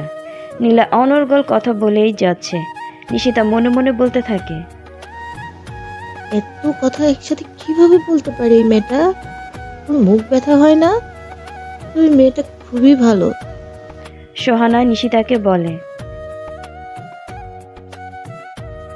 নিশিতা মাথা নাড়িয়ে সায় দেয়, হ্যাঁ পারবে, কারণ সে তো তার চাচার বাড়িতে এই ছাদের উপরে ছোট্ট একটা চিলেকোঠার রুমে একাই থেকে এসেছে। সে ছোট থেকে তার আবার ভয় আছে নাকি? ভয় নামক শব্দটা শুধু ছিল মাত্র তার চাচির অত্যাচারের জন্য, সেটাকেই শুধুমাত্র ভয় পেত সে। এছাড়া বাকি ভয়গুলো তো কবেই হারিয়ে ফেলেছে সে। কিন্তু এখানে এসে সে আরেকজন মানুষকে খুব ভীষণ ভয় পাচ্ছে, আর সেটা হলো নীরব, যে তাকে মোটেই সহ্য করতে পারছে না। চলো তোমাকে তোমার রুমে নিয়ে যাই। নীলার কথায় ধ্যান ভাঙে নিশিতার। রুমে এসে তো নিশিতা পুরোই অবাক। এত বড়, এত সুন্দর গোছানো, এত সব ফার্নিচার সে কখনো দেখেইনি। অজান্তেই তার চোখে জল এসে যায়। খুশিতে সে ভাবতে থাকে, এই বাসার লোকজন এত ভালো, সবাই কি সুন্দর মিশুক, সবাই তাকে কত কত আদর করছে, শুধুমাত্র ওই একজন ছাড়া। সে ভাবে, ভুলেও এই লোকটার সামনে পড়া যাবে না, কি ভীষণ রাগী চোখে তাকায় সে। সরাসরি ওই চোখে না তাকালেও আর চোখে কিছুটা দেখেছিল সে। তোমার পছন্দ হয়েছে? তোমার রুম আর আমার রুম পাশাপাশি, রাতে ঘুমানোর আগ পর্যন্ত দুজনে একসাথে গল্প করতে পারবো, ভালো হয়েছে না? সেটা মাথা নাড়িয়ে হ্যাঁ বলে। তখনই নীলা বলে, প্রতি কথা শুধু মাথা নাড়িয়ে জবাব দাও কেন? মুখে কথা বলো না কেন তুমি? তখনই নিশিতা বলে, হয়েছে, খুব ভালো হয়েছে। বড় চাচা আজ কলেজে কথা বলার পর কালকে তোমাকে ভর্তি করে দিলে দুজন একসাথে যেতে পারবো। কি যে মজা হবে, আমার তো ভাবতেই আনন্দ লাগছে। পেছন থেকে তাহেরা এসে বলে, তবে আজ যে একটা কাজ করতে হবে। তখনই দুজনেই তাহেরার দিকে তাকায়। নীলা ইশারায় জিজ্ঞেস করে কি। তখন তাহেরা বলে যে, ওকে তো এক কাপড় নিয়ে এসেছি, তাই ওর জন্য কিছু শপিং করা দরকার। আমাদের মার্কেটে যেতে হবে, কিন্তু আমার তো ঘরে প্রচুর কাজ, তাই ভাবছি কার সাথে পাঠাবো ওকে। বড় মা, আমি তো যেতে পারবো, কিন্তু সাথে একজন ছেলে মানুষ হলে ভালো হতো না? তখনই তাহেরা বলে, যে দেখি ড্রয়িং রুমে যে জোবানটা যদি অবসর থাকে তাহলে ওকে তোমাদের সাথে যেতে বলবো। নিশিতা তখন মাথা উঠিয়ে বলে, আমি না গেলে হয় না? সারাক্ষণ শুধু ঘর কোনো হয়ে থাকতে চাও কেন? বাইরে গেলে সব কিছু দেখলে তোমার ভালো লাগবে, তোমার মন খারাপ ভালো হয়ে যাবে। ঠিকই তো বলেছে, এভাবে ঘরে না থেকে বাইরে যাও, সবার সাথে মিশো, তাহলে দেখবে সব ঠিক হয়ে গেছে, তোমার মনটাও ভালো লাগবে। তাহেরা নিচে এসে দেখে ড্রয়িং রুমে জোবান, পিয়াস আর সোফার এক কর্নারে নীরব বসে আছে। তাহেরা জোবানকে বলতে থাকে, জোবান, তোমার কোনো কাজ না থাকলে একটু নীলাদের সাথে যাবে বাবা? কোথায় যেতে হবে বড় মা? এই তো ওই নিশিতার জন্য একটু শপিং করার দরকার ছিল। ওরা দুটো মেয়ে মানুষ, তাই ভাবছিলাম তুমি যদি যেতে। বড় মা, আজ তো আমার একটা ইম্পর্টেন্ট ক্লাস আছে, আমি এখনই বের হব, তা না হলে সত্যিই যেতাম। পাশ থেকে পিয়াস তাহেরা বেগমের দিকে তাকিয়ে বলে, বড় মা, আমার অফিসে যেতে আরও ঘন্টাখানিক দেরি আছে। ওরা চাইলে আমি ওদেরকে মার্কেটে ড্রপ করে দিতে পারি। ওদের শপিং শেষ হয়ে গেলে ফোন দিলে হয়তো আমি আবার যেয়ে নিয়ে আসতাম। কথাটা শুনে সবাই যেন একটু ঝটকা খায়। নীরব আর চোখে পিয়াসের দিকে তাকায়। যে পিয়াস মেয়েদের থেকে 100 হাত দূরে থাকে, সেই পিয়াস মেয়েদের সাথে শপিংয়ে যাবে? How strange. নীরব মনে মনে বলে, খুব ভালো তো, একই রাতে মেয়েদের প্রতি এতটা আকর্ষণ বেড়ে গেল পিয়াসের। বলে সে মুখ বাঁকিয়ে উঠে চলে যায়। নীলা ওর একটা 3 পিস এনে নিশিতার হাতে দিয়ে বলে, এটা পরে রেডি হয়ে নাও, আমরা শপিংয়ে যাব। আমি কখনো বাড়ির বাহিরে যাইনি, আমার কেমন যেন ভয় ভয় করছে। নীলা একটু চোখ রাঙিয়ে বলে, শপিংটা কি আমার জন্য? শপিংটা তো তোমার জন্য, তোমাকে তো যেতেই হবে। নিশিতা ওয়াশরুমে যেয়ে কাপড় পাল্টে রুমে এসে ড্রেসিং টেবিলের সামনে দাঁড়িয়ে তার চুলগুলোকে কি করবে ভেবে পাচ্ছে না। কালকে রাতে গোসল করার ফলে চুলগুলো এখনো একটু একটু ভেজা। তারপরে সে কোনো কিছু না ভেবে চুলগুলোকে পেঁচিয়ে একটা হাত খোপা করে তার মধ্যে একটা কাটা লাগিয়ে দেয়। এরপর 3 পিস এর ওড়না ভালো করে গলা মাথা পেঁচিয়ে ঘুমটা দিয়ে এমনভাবে নিজেকে আবৃত করে যেন সে কারো কাছ থেকে তার মুখ আড়াল করতে চাইছে। তার কারণ হলো নিশিতা তার চাচির একটা কথা এখনো মনে রেখেছে। প্রায় তার চাচি তাকে বলতো সে নাকি তার রূপ দেখিয়ে ছেলেদের পাগল করে ফেলে। এই বাড়িতে তো অনেকগুলো ছেলে, তাই সে চায় না তার চেহারাটা ভালো করে কেউ দেখুক। এবং আবারও সেই একই কথা তাকে শুনতে হয়। তাই সে যতটা পারে নিজেকে আড়াল করে রাখার চেষ্টা করে। নীলা আর নিশিতা যখন শপিংয়ে যাওয়ার জন্য নিচে নামছিল, তখনই হঠাৎ রুম থেকে বের হয় নীরব। বের হতেই দেখে নীলা আর নিশিতা সামনের দিকে আসছে। নীরব দূর থেকে দেখে আর মনে মনে বলে, কি অবস্থা, ওনাদের নিজেকে এমনভাবে পেঁচিয়েছে মনে হচ্ছে চাদর গায়ে দিয়েছে। গেও আনকালচার যে তার সাজগোজেই প্রমাণ করছে সে। তার কারণ হলো নিশিতা ওড়নাটাকে এমনভাবে মাথায় পেঁচিয়ে বড় একটা ঘোমটা দিয়েছিল। তার চেহারা কিছুই বোঝা যাচ্ছিল না। নীলা নিচে নেমে এসে দেখে ওর জন্য পিয়াস অপেক্ষা করছে। নিশিতার দিকে তাকিয়ে নীলা বলে, এই গরমের মধ্যে তুমি ওড়না এভাবে কেন পেঁচিয়ে দিয়েছো? আমার গরম লাগছে না, আমার অভ্যেস আছে। তারপর ধীরে ধীরে তারা গাড়ির কাছে যেয়ে গাড়িতে উঠে বসে। পিয়াস সামনে থেকে বলে, আমি কি তোদের ড্রাইভার? তোরা তো আমার ড্রাইভার বানিয়ে দিলি। পেছন থেকে নীলা হাসতে থাকে আর বলে, ভাইয়া, একদিনের জন্য ড্রাইভার হলে কোনো সমস্যা নেই। পিয়াস গাড়ি চালাচ্ছে আর আয়নায় দেখার চেষ্টা করছে নিশিতার মুখটা, কিন্তু ভালো করে কিছুই বোঝা যাচ্ছে না।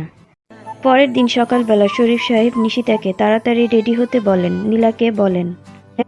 নিশিতার যেন সব কিছু স্বপ্নের মতো মনে হতে থাকে। আবার সে পড়াশোনা করবে, এ যেন কল্পনাতেও ভাবেনি। সোহানা বেগম তাহেরাকে বলছিলেন, ভাবি, মেয়েটা আসলেই অনেক লক্ষ্মী, কি চুপচাপ শান্ত। একটা ব্যাপার কি ভাবি, মেয়েটা নিজেকে এইভাবে আবৃত করে রাখে কেন? ওর চেহারাটাও ভালো করে কেউ দেখতে পায় না। এর পিছনে কি কোনো কারণ আছে? কোনো কারণ নেই হয়তো। গ্রামের মেয়ে শহরে সবার মাঝখানে আনিজি ফিল করবে, ধীরে ধীরে ঠিক হয়ে যাবে। তাহেরা আর বেশি কিছু বলে না। সেই দিন বিকেল বেলায় নিশিতা নীলাকে বলে, নীলাপু, আমাকে একটু দাদির রুমে নিয়ে চলো। নীলা তখন নিশিতাকে নিয়ে দাদুর রুমের দরজার কাছে এসে টোকা দিতেই ভেতর থেকে আওয়াজ আসে, ভেতরে এসো। জাহানারা বেগম দেখতে পায় নীলার সাথে নিশিতাও দাঁড়িয়ে আছে। তখনই সে বলে, ভেতরে আসো দুজনে, আমার সামনে এসে বসো। দিদামণি, তোমার পায়ের ব্যথা এখনো কমেনি? আজ তো তোমাকে রুমের বাইরে যেতে দেখলাম না। এই ব্যথা কি আর সহজে ভালো হবার? পাটারে নাড়াতেই পারতাছি না। নিশিতা ধীরে ধীরে বলে, আমি কি আপনাকে দাদি বলে ডাকতে পারি? জাহানারা বেগম নিশিতার মুখের দিকে তাকিয়ে থেকে বলে, ওরা যখন সবাই দাদি ডাকে, তুমিও দাদি ডাকতে পারো। দাদি, তার পায়ে কি বাতের ব্যথা? নিশিতার দিকে তাকিয়ে বলে, হ্যাঁ গো মাইয়া, গ্রামে তো বাতের ব্যথাই বলে। শহরের ডাক্তাররা এটারে আবার কত কত নাম দেয়। নিশিতা তখন জাহানারা বেগমকে বলে, আমি একটা মালিশ জানি, যেটা পায়ে মাইখা দিলে বাতের ব্যথা কমে যায়। আমি কি আপনার ওইটা বানাইয়া দিব? নীলা তখন অবাক হয়ে বলে, এই তুমি এইটুকু একটা মেয়ে, তুমি আবার ওষুধও পানতে জানো নাকি? গ্রামে আমার চাচি পায়ে ব্যথা ছিল, তখন আমি এটা ওনারে প্রায় মালিশ করে দিতাম। তখন তার ব্যথা নাকি কমতো, তাই বলছিলাম। নীলাপু, তুমি আমার একটু সরিষার তেল, রসুন আর একটু গোলমরিচ জোগাড় করে দিতে পারবা? এইসব তুমি মায়ের কাছে পাবা, চলো তোমাকে মায়ের কাছে নিয়ে যাই। বেশ কিছুক্ষণ পর নিশিতা ধীরে ধীরে একটা ছোট বাটি নিয়ে জাহানারা বেগমের রুমে প্রবেশ করে। দরজার কাছে আসতেই জাহানারা বেগম ইশারায় আসতে বলে। নিশিতা জাহানারা বেগমকে ধরে সুন্দর করে শুইয়ে দিতে তার পায়ের মধ্যে ওই তেলটা মালিশ করে দিতে থাকে। এতে করে যেন জাহানারা বেগম বেশ খানিকটা আরাম পায়। সে ধীরে ধীরে নিশিতার হাতটা নিয়ে ধরে বলে, তোমার হাতে আসলেই জাদু আছে মেয়ে। আমার অনেকটা আরাম লাগতেছে, ব্যথাটাও মনে হইতাছে অনেকখানি কইমা গেছে। নিশিতা জাহানারা বেগমকে বলে, এবার আপনি চুপচাপ শুয়ে থাকেন। বলে সে বাটিটা নিয়ে বের হতে যাচ্ছে। তখনই দেখতে পায় জাহানারা বেগম রুমের দিকে এগিয়ে আসছে নীরব। জোরে জোরে হেঁটে সেখান থেকে সে চলে যায়। নীরব তার দাদি রুমে এসে বসে জিজ্ঞেস করে, দিদা, তোমার শরীর কেমন? শুনলাম তোমার নাকি পায়ে ব্যথা বেড়েছে। হ্যাঁ। এই মেয়েটার হাতে জাদু আছে নাকি? এই মেয়েটা পুরোটাই জাদু জানে, যেখানে যায় সেখানে সবাইকে বশ করে ফেলে, শেষমেশ দাদিকেও বশ করে ফেললো। রাতে নিশিতা শুতে যেয়ে দেখে তার রুমে পানি নেই। তাই সে ধীর পায়ে বের হয় পানির জন্য। সে নিচে যেয়ে একটা পানির বোতল হাতে নিয়ে উপরে উঠে যখন নিজে রুমের দিকে যেতে নিবে, তখনই রুম থেকে বের হয় নীরব। হঠাৎই তার সামনে এসে পড়তেই নিশিতা এপাশ ওপাশ করতে থাকে। নীরব একই রকম, দুজনে কেউ সামনের দিকে এগুতে পারে না। তখনই নীরব এক ধমক দিয়ে বলে, এই মেয়ে, এপাশ ওপাশ কেন করছো? ঠিক মতো দাঁড়াও, তারপর ঠিক করো কোন দিকে যাবে। যত সব ঝামেলা। বলেই সোজা হয়ে দাঁড়িয়ে যায়। আর তখনই তাকে পাশ কাটিয়ে নিশিতা তার রুমে দৌড় দেয়। রুমে এসে দম ছেড়ে বলে, ওরে একটা রাক্ষস, আমি কি ইচ্ছে করে এপাশ ওপাশ করছিলাম? উনি তো একই কাজ করছিল। পরের দিন নীলা এসে দেখে নিশিতা সেই আগের দিনের মতোই ওড়না পেঁচিয়ে রেডি হচ্ছে। নীলা তখন বলে, আরে মেয়ে, এইভাবে যদি তুমি কলেজে যাও তবে তোমাকে সবাই খালাম্মা ডাকবে আর তোমাকে নিয়ে মজা করবে। তুমি জানো না, কলেজের ছেলে মেয়েরা অনেক বাজে। এই যে আমাকে দেখো, আমি যেভাবে রেডি হয়েছি ঠিক সেভাবে রেডি হও। এ কথা বলেই নিশিতার মাথার ওড়না সরিয়ে দেয়। নিশিতা ইতস্ত বোধ করে বলে, না না, এইভাবে কি করে যাওয়া যায়? এদিকে নীলা তো ওড়না সরিয়ে নিশিতার দিকে এক ধ্যানে তাকিয়ে আছে। এটা কি কোনো মেয়ে নাকি পরী? নিশিতা, তুমি কি এর জন্য ওড়না দিয়ে চেহারা ঢেকে রাখতে? সুন্দর হলে তো জানি মানুষ চেহারা খুলে ঘুরে বেড়ায়, তুমি কেন ঢেকে রাখো? নিশিতা নীলার দিকে তাকিয়ে বলে ওঠে, আমার চাচি সবসময় বলতো আমি নাকি রূপ দেখে সবাইকে পাগল করে বেড়াতে চাই। তাই আমি ওই কথাটা আর অন্য কারো মুখ থেকে শুনতে চাই না বলেই তো এইভাবে নিজেকে আবৃত করে রাখি। নিশিতার কাছে এসে নীলা 2 হাত ধরে তার গাল দুটো ধরে বলে, পোকা আমি, এখানে তোমাকে এই ধরনের কথা কেউ বলবে না। এটা তোমাদের ওই গ্রাম না। আর তাছাড়া বড় মার মুখে যতটুকু শুনেছি তোমার চাচি অনেক বাজে মহিলা, সেই জন্য হয়তো এইসব কথা বলতো। আজকে থেকে আর এইভাবে নিজেকে আবৃত করে রাখতে হবে না তোমাকে। আর চলো তো, আমি তোমার চুল বেঁধে দিই। বলেই চুলগুলো ছাড়তে কোমর ছড়িয়ে হাঁটু অবধি চলে যায় চুলগুলো। মাশাল্লাহ নিশিতা, আল্লাহ শুধু তোমাকে রূপ দেয়নি, সাথে তোমার চুলও দিয়েছে। এত লম্বা চুল আমি আর দেখিনি। বলেই সে নিশিতার চুলে একটা লম্বা বেনুনি করে দেয়। তারপর তাকে সাথে নিয়ে নিচে আসতে থাকে। এভাবে নিশিতা নিচে নামতে রাজি হচ্ছিল না। নীলা তাকে হাত ধরে টেনে একরকম জোর করেই নিচে নিয়ে আসে। নীলাকে এভাবে হাত ধরে টেনে কাউকে আনতে দেখেই সবাই ওই দিকে তাকাতেই সবাই যেন আশ্চর্য হয়ে তাকিয়ে থাকে। জোবান দাঁড়িয়ে বলে, নীলা, এটাকে আর মেয়েটাকে ভাবে টানছিস কেন? নীলা সোহানা বেগমের কাছে এসে বলে, আম্মু দেখেছো নিশিতাকে? আমি কত করে বলেছি এভাবে আমার সাথে কলেজে চলো না, সে ওড়না জড়িয়ে বুড়ি সেজে তারপর যেতে চাইছে। এভাবে গেলে ওকে সবাই খালাম্মা ডাকবে না বলো তো? এভাবে ঠিক আছে না? সোহানা বেগম নিশিতার দিকে তাকিয়ে বলে, মাশাল্লাহ মামুনি, তুমি তো দেখতে অনেক মিষ্টি একটা মেয়ে। এইখানে তোমার এইভাবে থাকলে কেউ কিচ্ছু বলবে না। আমরা যেভাবে চলাফেরা করি তুমিও সেইভাবে করবে। তাহেরা বেগম এসে নিশিতার মাথায় হাত বুলিয়ে দেয় আর বলে, কোনো সমস্যা নেই মা, যাও, ওদের সাথে কলেজে দেরি হয়ে যাচ্ছে। আজ প্রথম দিন, দেরি করা যাবে না। জোবান নিশিতার নাম শোনার পর তার দিকে হা করে তাকিয়েছিল। এই মেয়ে এতদিন এভাবে কেন ছিল? জোবান ধীরে ধীরে নিশিতার কাছে এসে বলে, হে ইউ, তুমি তো পুরাই রাপানজেল। পরের দিন ছিল শুক্রবার। পিয়াস ঘুম থেকে উঠে তার রুমের সব জানালাগুলো খুলে দেয়। নিশিতাকে যে রুমে থাকতে দেয়া হয়েছে সেই রুমে একটি ছোট্ট বারান্দা আছে। পিয়াসের রুম থেকে সেই বারান্দাটা স্পষ্ট দেখা যায়। হঠাৎ পিয়াস খেয়াল করে সেই ছোট বারান্দায় দাঁড়িয়ে আছে এক সুন্দর রমণী, চুলগুলো হাঁটু ছুঁই ছুঁই, দেখে মনে হচ্ছে যেন কেশকন্যা। বাতাসে তার এলো চুলগুলো দুলিয়ে রেখেছে। পিয়াস তো হা হয়ে সেই দিকে তাকিয়ে আছে। তার মনের মধ্যে অদ্ভুত এক শিহরণ বয়ে যাচ্ছে। এই বারান্দার ওই মেয়েটা নির্ঘাত নিশিতা। পিয়াস মনে মনে ভাবে, অদ্ভুত রকমের সুন্দরী মেয়েটা, কিন্তু নিজেকে এইভাবে আবৃত করে রাখতো কেন? মেয়েটার কথা বলা, তার চালচলন, চলাফেরার ধরন সব কিছুই যেন মুগ্ধ করে যাচ্ছিল পিয়াসকে। কিন্তু বাগান থেকে কেউ হতভম্ব হয়ে অদ্ভুত চোখে যে নিশিতার দিকে তাকিয়েছিল সেটা হয়তো সে নিজেও বুঝতে পারেনি। নীরব মনে মনে ভাবতে থাকে, বারান্দায় দাঁড়িয়ে থাকা মেয়েটা আর তার গ্রামে দেখা সেই মেয়েটা একই লাগছে। ওই মেয়েটার চুলগুলো বেশ লম্বা ছিল, চোখে ছিল অদ্ভুত রকমের মায়া। তাহলে কি এটা সেই মেয়েটাই? তার বাবা মা জোর করে যে মেয়েটার সাথে বিয়ে দিয়ে এখানে নিয়ে এসেছে, সেই মেয়েটার চেহারা তো সে একেবারের জন্যও দেখেনি। নীরবের মাথা যেন এলোমেলো হয়ে যেতে থাকে। সে কিছুতেই বুঝতে পারছে না নিশিতার চোখ বাগানের দিকে পড়তেই হঠাৎ সে দেখে নীরব হা হয়ে এদিকে তাকিয়ে আছে। তখন সে সাথে সাথেই রুমের ভিতরে চলে আসে। নিশিতা ভাবতে থাকে লোকটা কেন এভাবে তার দিকে তাকিয়েছিল, সে আবার কি করলো।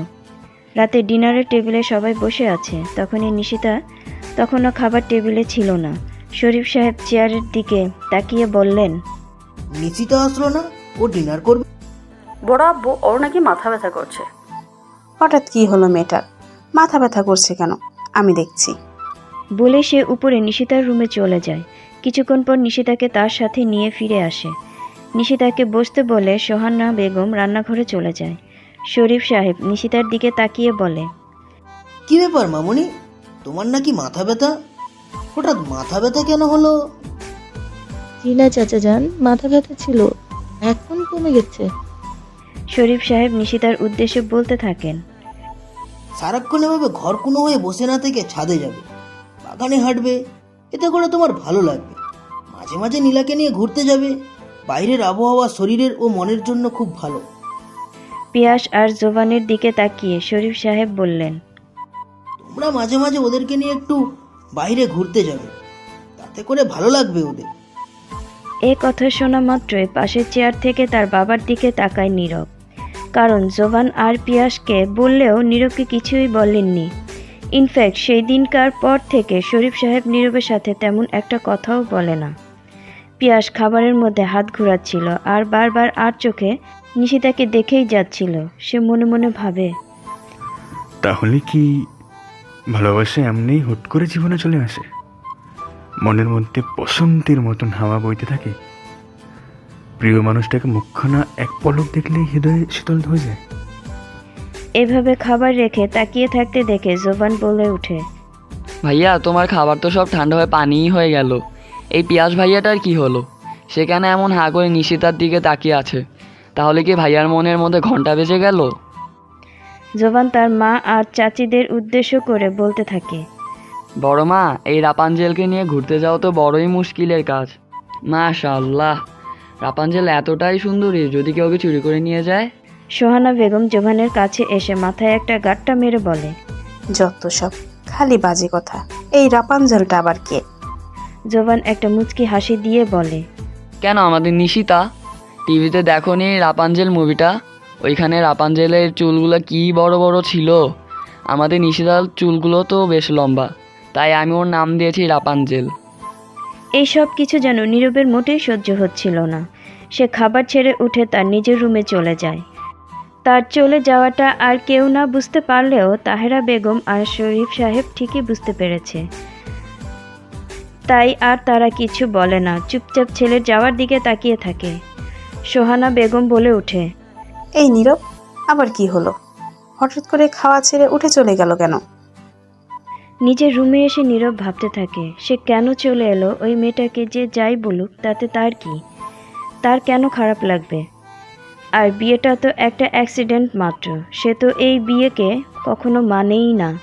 তাহলে এমন লাগার কারণটা কি? পরক্ষণে নীরবের চোখের সামনে ভেসে ওঠে গ্রামের সেই প্রথম দেখা। চোখ দুটো, মায়াবী চোখ, যা কিনা এক পলকেই কারো মনকে নাড়িয়ে দিতে যথেষ্ট।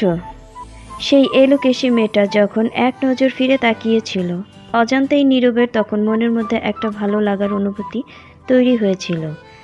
আর এখন সেই মেয়েটাই তার বউ, কিন্তু সে তো বউ বলে মানেই না। রাত প্রায় 9টা বাজে।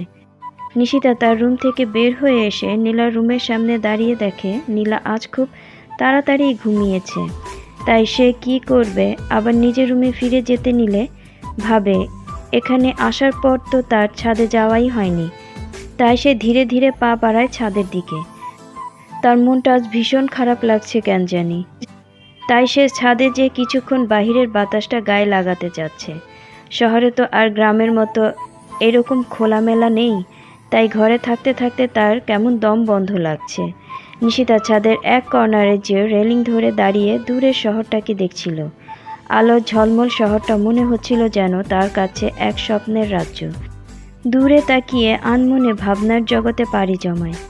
এখানে সবাই তাকে কত ভালোবাসে, কিন্তু তার যে আরেকটা পরিচয় হয়ে গেছে এই লোকটার সাথে। তো তার নাম জুড়ে দিয়েছে, কিন্তু লোকটা তো তাকে বউ হিসেবে মানেই না। আসলে তার কপালটাই মন্দ। সে ভাবতে থাকে, সারা জীবন কি আমাকে এইভাবে সব জায়গায় আশ্রিত হয়ে থাকতে হবে? পরক্ষণেই আবার ভাবে এই বাড়ির লোকজনগুলো কত ভালো, তাকে তো নিজেদের মেয়ের মতো করে আদর করে। নীরবের অস্বস্তি লাগাতে সে রুম ছেড়ে ছাদে এসেছিল। ছাদের গেট পার হতেই তার চোখ আটকে যায় দূরে দাঁড়িয়ে থাকা কারো দিকে তাকিয়ে। সে দেখতে পায় ছাদের এক কর্নারে দাঁড়িয়ে আছে একটি মেয়ে। তার চেহারা দেখা না গেলেও চুল দেখে বুঝে ফেলে যে এটা আর কেউ না, এটা নিশিতা। নীরব মনে মনে ভাবতে থাকে, এত রাতে মেয়েটা এখানে কেন দাঁড়িয়ে আছে? এই মেয়েটার কি ভয় ডর নেই? হঠাৎ কিছু একটা শব্দ হতেই নিশিতা ঘাড় ফিরিয়ে পিছনের দিকে তাকায়। অমনি দেখতে পায় পিছনে দাঁড়িয়ে আছে নীরব। নিশিতা তো পুরোই অবাক, এই লোক এখানে কেন? সে নীরবের সামনে পড়তেই চায় না। তার কারণ হলো তার রাগ। তাই নিশিতা যতটা সম্ভব নীরবকে এড়িয়ে চলে। কিন্তু এখন সে কি করবে? কিভাবে যাবে নিচে? যেতে হলে তো ওই বদ লোক মানুষটার সামনে দিয়েই যেতে হবে, কিন্তু না যেয়েও তো উপায় নেই। এভাবে এখানে কতক্ষণ দাঁড়িয়ে থাকবে? তাই মনে মনে আল্লাহর নাম নিয়ে পা বাড়ায়। 2 পা এগুতেই কানে ভেসে আসে একটি শব্দ, মেঘকন্যা। নিশিতা যেন জমে বরফ। লোকটা তাকে কি নামে ডাকছে? যে লোক নাকি তাকে তুচ্ছ তাচ্ছিল্য করে, অপমান করে, ধমক ছাড়া কথাই বলে না, এও কি সম্ভব? আমি নিচে যাব, নীলাপু আমাকে খুঁজবে। বলেই সে আবার পা বাড়াতে নেয়। তখনই নিশিতার হাতটা ধরে ফেলে নীরব আর বলতে থাকে, কলেজে যাওয়ার সময় ওইভাবে কেন যাও? বাইরের লোকদের নিজেকে দেখানোর জন্য? আগামীকাল থেকে যেন এইভাবে কলেজে যেতে না দেখি। মাথায় হিজাব বেঁধে তারপর কলেজে যাবে, আন্ডারস্ট্যান্ড? আর যদি ওইভাবে না যাও তাহলে তোমার এত সুন্দর লম্বা ঘন চুলগুলোকে একদম বয়কাট করে দেবো। নিশিতা নীরবের দিকে হতবাক হয়ে তাকিয়ে ভাবে, কি সাংঘাতিক ছেলে রে বাবা! এই ছেলে বলে কি? সে নাকি এত সুন্দর চুলগুলোকে কেটে আমার বয়কাট করে দিবে। এ তো দেখছি একদম নির্দয় একজন ব্যক্তি, যার ভিতরে দয়া মায়া বলতে কিছু নেই। নিশিতাকে এভাবে তাকিয়ে থাকতে দেখে নীরব নিশিতার হাতটা টান দিয়ে একটু কাছে এনে বলে, এইভাবে তাকিয়ে আছো কেন? আমি কিন্তু যা বলি তাই করি। আর এত রাতে ছাদে এসেছো কেন একা একা? বাগানে ওই কদম গাছটা দেখতে পাচ্ছ? ওইখানে কিন্তু একটা পেতনি থাকে, ও এসে ঘাড় মুটকে দেবে একা পেলে। নিশিতা গাছটার দিকে একটু তাকিয়ে আবার নীরবের দিকে তাকায়। নীরব চোখের ইশারায় বোঝায় সে যা বলেছে সেটা সত্যি। নিচে যাওয়ার জন্য হাত মোচড়ামুচড়ি করতে থাকলে নীরব বলে, এইভাবে হাতটা এমন করছো কেন? আমি নিচে যাব। কেন, খুব ভয় পেয়েছো? এখানে তো তুমি একা না, এখানে তো আমিও আছি সাথে। নিচের দিকে তাকিয়ে হাত ছাড়ানোর চেষ্টা করতে থাকলে নীরব আবার বলে, আমি যতক্ষণ ইচ্ছে করে তোমার হাত না ছাড়বো, তুমি চাইলেও হাজার চেষ্টা করলেও এটাকে ছাড়াতে পারবে না। তার চেয়ে বরং চুপচাপ দাঁড়িয়ে থাকো। আগামীকাল থেকে কলেজ যাওয়ার সময় যেভাবে বললাম সেভাবেই যাবেই। আর একটা কথা, কলেজে যাওয়ার সময় বা কলেজের মধ্যে কোনো ছেলের দিকে একটুও তাকানো যাবে না। আর কেউ কিছু বললে সাথে সাথে এসে বাবাকে অথবা আমাকে জানাবে। আর কাল থেকে আমি অফিসে যাওয়ার সময় তোমাদের কলেজে নামিয়ে দিয়ে যাব। আর আসার সময় ড্রাইভার আঙ্কেল নিয়ে আসবে, মনে থাকে জানো। এ কথা বলেই নীরব হাত ছেড়ে দেয়। নিশিতা যেন হাঁপ ছেড়ে বাঁচে। এক দৌড়ে সে নিচে চলে আসে। রুমের মধ্যে এসেই খুব জোরে জোরে নিঃশ্বাস নিতে থাকে।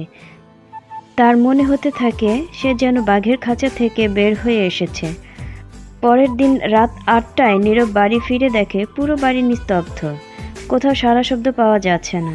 নীরব তার মায়ের কাছে এসে জিজ্ঞেস করে, কি ব্যাপার আম্মু, আজ এত শব্দহীন কেন? সবাই কোথায়? নীলা, নিশিতা, জোবান আর পিয়াস মিলে বের হয়েছে বিকেলে। ওরা সবাই ঘোরাঘুরি করে বাইরে থেকে খেয়ে আসবে বলেছে, তাই বাড়িতে আজ এত নীরবতা লাগছে। আসলে ছেলে মেয়েরা বাড়িতে না থাকলে বাড়িঘর আর মনেই হয় না। তুই রুমে গিয়ে ফ্রেশ হয়ে আয়, আমি তোর জন্য নাস্তা দিচ্ছি। নীরবের মুখটা গম্ভীর করে বলে, আমি নাস্তা খাবো না। বলেই রুমে চলে যায়। তাহারা বেগম ছেলের মুখের দিকে তাকিয়ে ভাবে, এই ছেলের আবার কি হলো। প্রায় ঘন্টা খানিক পরে সবাই বাড়িতে আসে। মেয়েরা খুব হাসতে হাসতে ড্রয়িং রুমে কথা বলছিল। জোবান খুব জোরে সোরে হাসছিল। নীরব ধীর পায়ে তার রুম থেকে বের হয়ে উপরে দাঁড়িয়ে এই সব কিছুই পর্যবেক্ষণ করে যাচ্ছিল। তার মেজাজ যেন গরম পানির মতো টকবক করে ফুটছিল। সে এক নজর তাকিয়ে দেখে সবাই খুব হাসাহাসি করছে, সাথে নিশিতাও মিটমিট হাসছে। সাইড থেকে পিয়াস নিশিতার দিকে এক দৃষ্টিতে তাকিয়ে আছে। এই সব কিছু যেন নীরবের মাথায় আগুন ধরাচ্ছে। এই সব কিছু তার আর সহ্য হচ্ছে না। সে রুমের মধ্যে চলে যায়। নীরব ধীরে ধীরে তার দাদির রুমে এসে জাহানারা বেগম শুয়ে আছে। নীরব ধীরে ধীরে তার দাদির মাথার পাশে বসে মাথায় হাত বুলাতে থাকে। তখনই মিটমিট করে চোখ খুলে জাহানারা বেগম এবং বলেন, নিয়মিত গল্প পাওয়ার জন্য আমাদের এই চ্যানেলটা সাবস্ক্রাইব করে রাখো। আর প্লিজ তোমরা বেশি বেশি করে কমেন্ট করে যাও কোন ধরনের গল্প লাগবে। আর তোমাদের সাপোর্টই কিন্তু আমাদের কাজ তাড়াতাড়ি করার আগ্রহ জাগায়। তাই তোমরা বেশি বেশি করে সাপোর্ট করো আর কমেন্ট ও লাইক দিয়ে আমাদের পাশে থাকো। কি ব্যাপার ভাইজান, মনটা খারাপ নাকি? নীরব কিছু না বলে চুপ করে থাকে। জাহানারা বেগম বুঝতে পারে নীরবের মন খারাপ, কারণ যখনই তার মন খারাপ হয় তখন তার দাদি রুমে এসে মাথায় হাত বুলাতে থাকে। জাহানারা বেগম ধীরে ধীরে উঠতে চাইলে নীরব তাকে ধরে বসিয়ে দেয়। জাহানারা বেগম নীরবের মাথায় হাত বুলাতে বুলাতে বলে, কি হয়েছে আমার দাদু ভাইয়ের? তার মনটা কি কারণে খারাপ?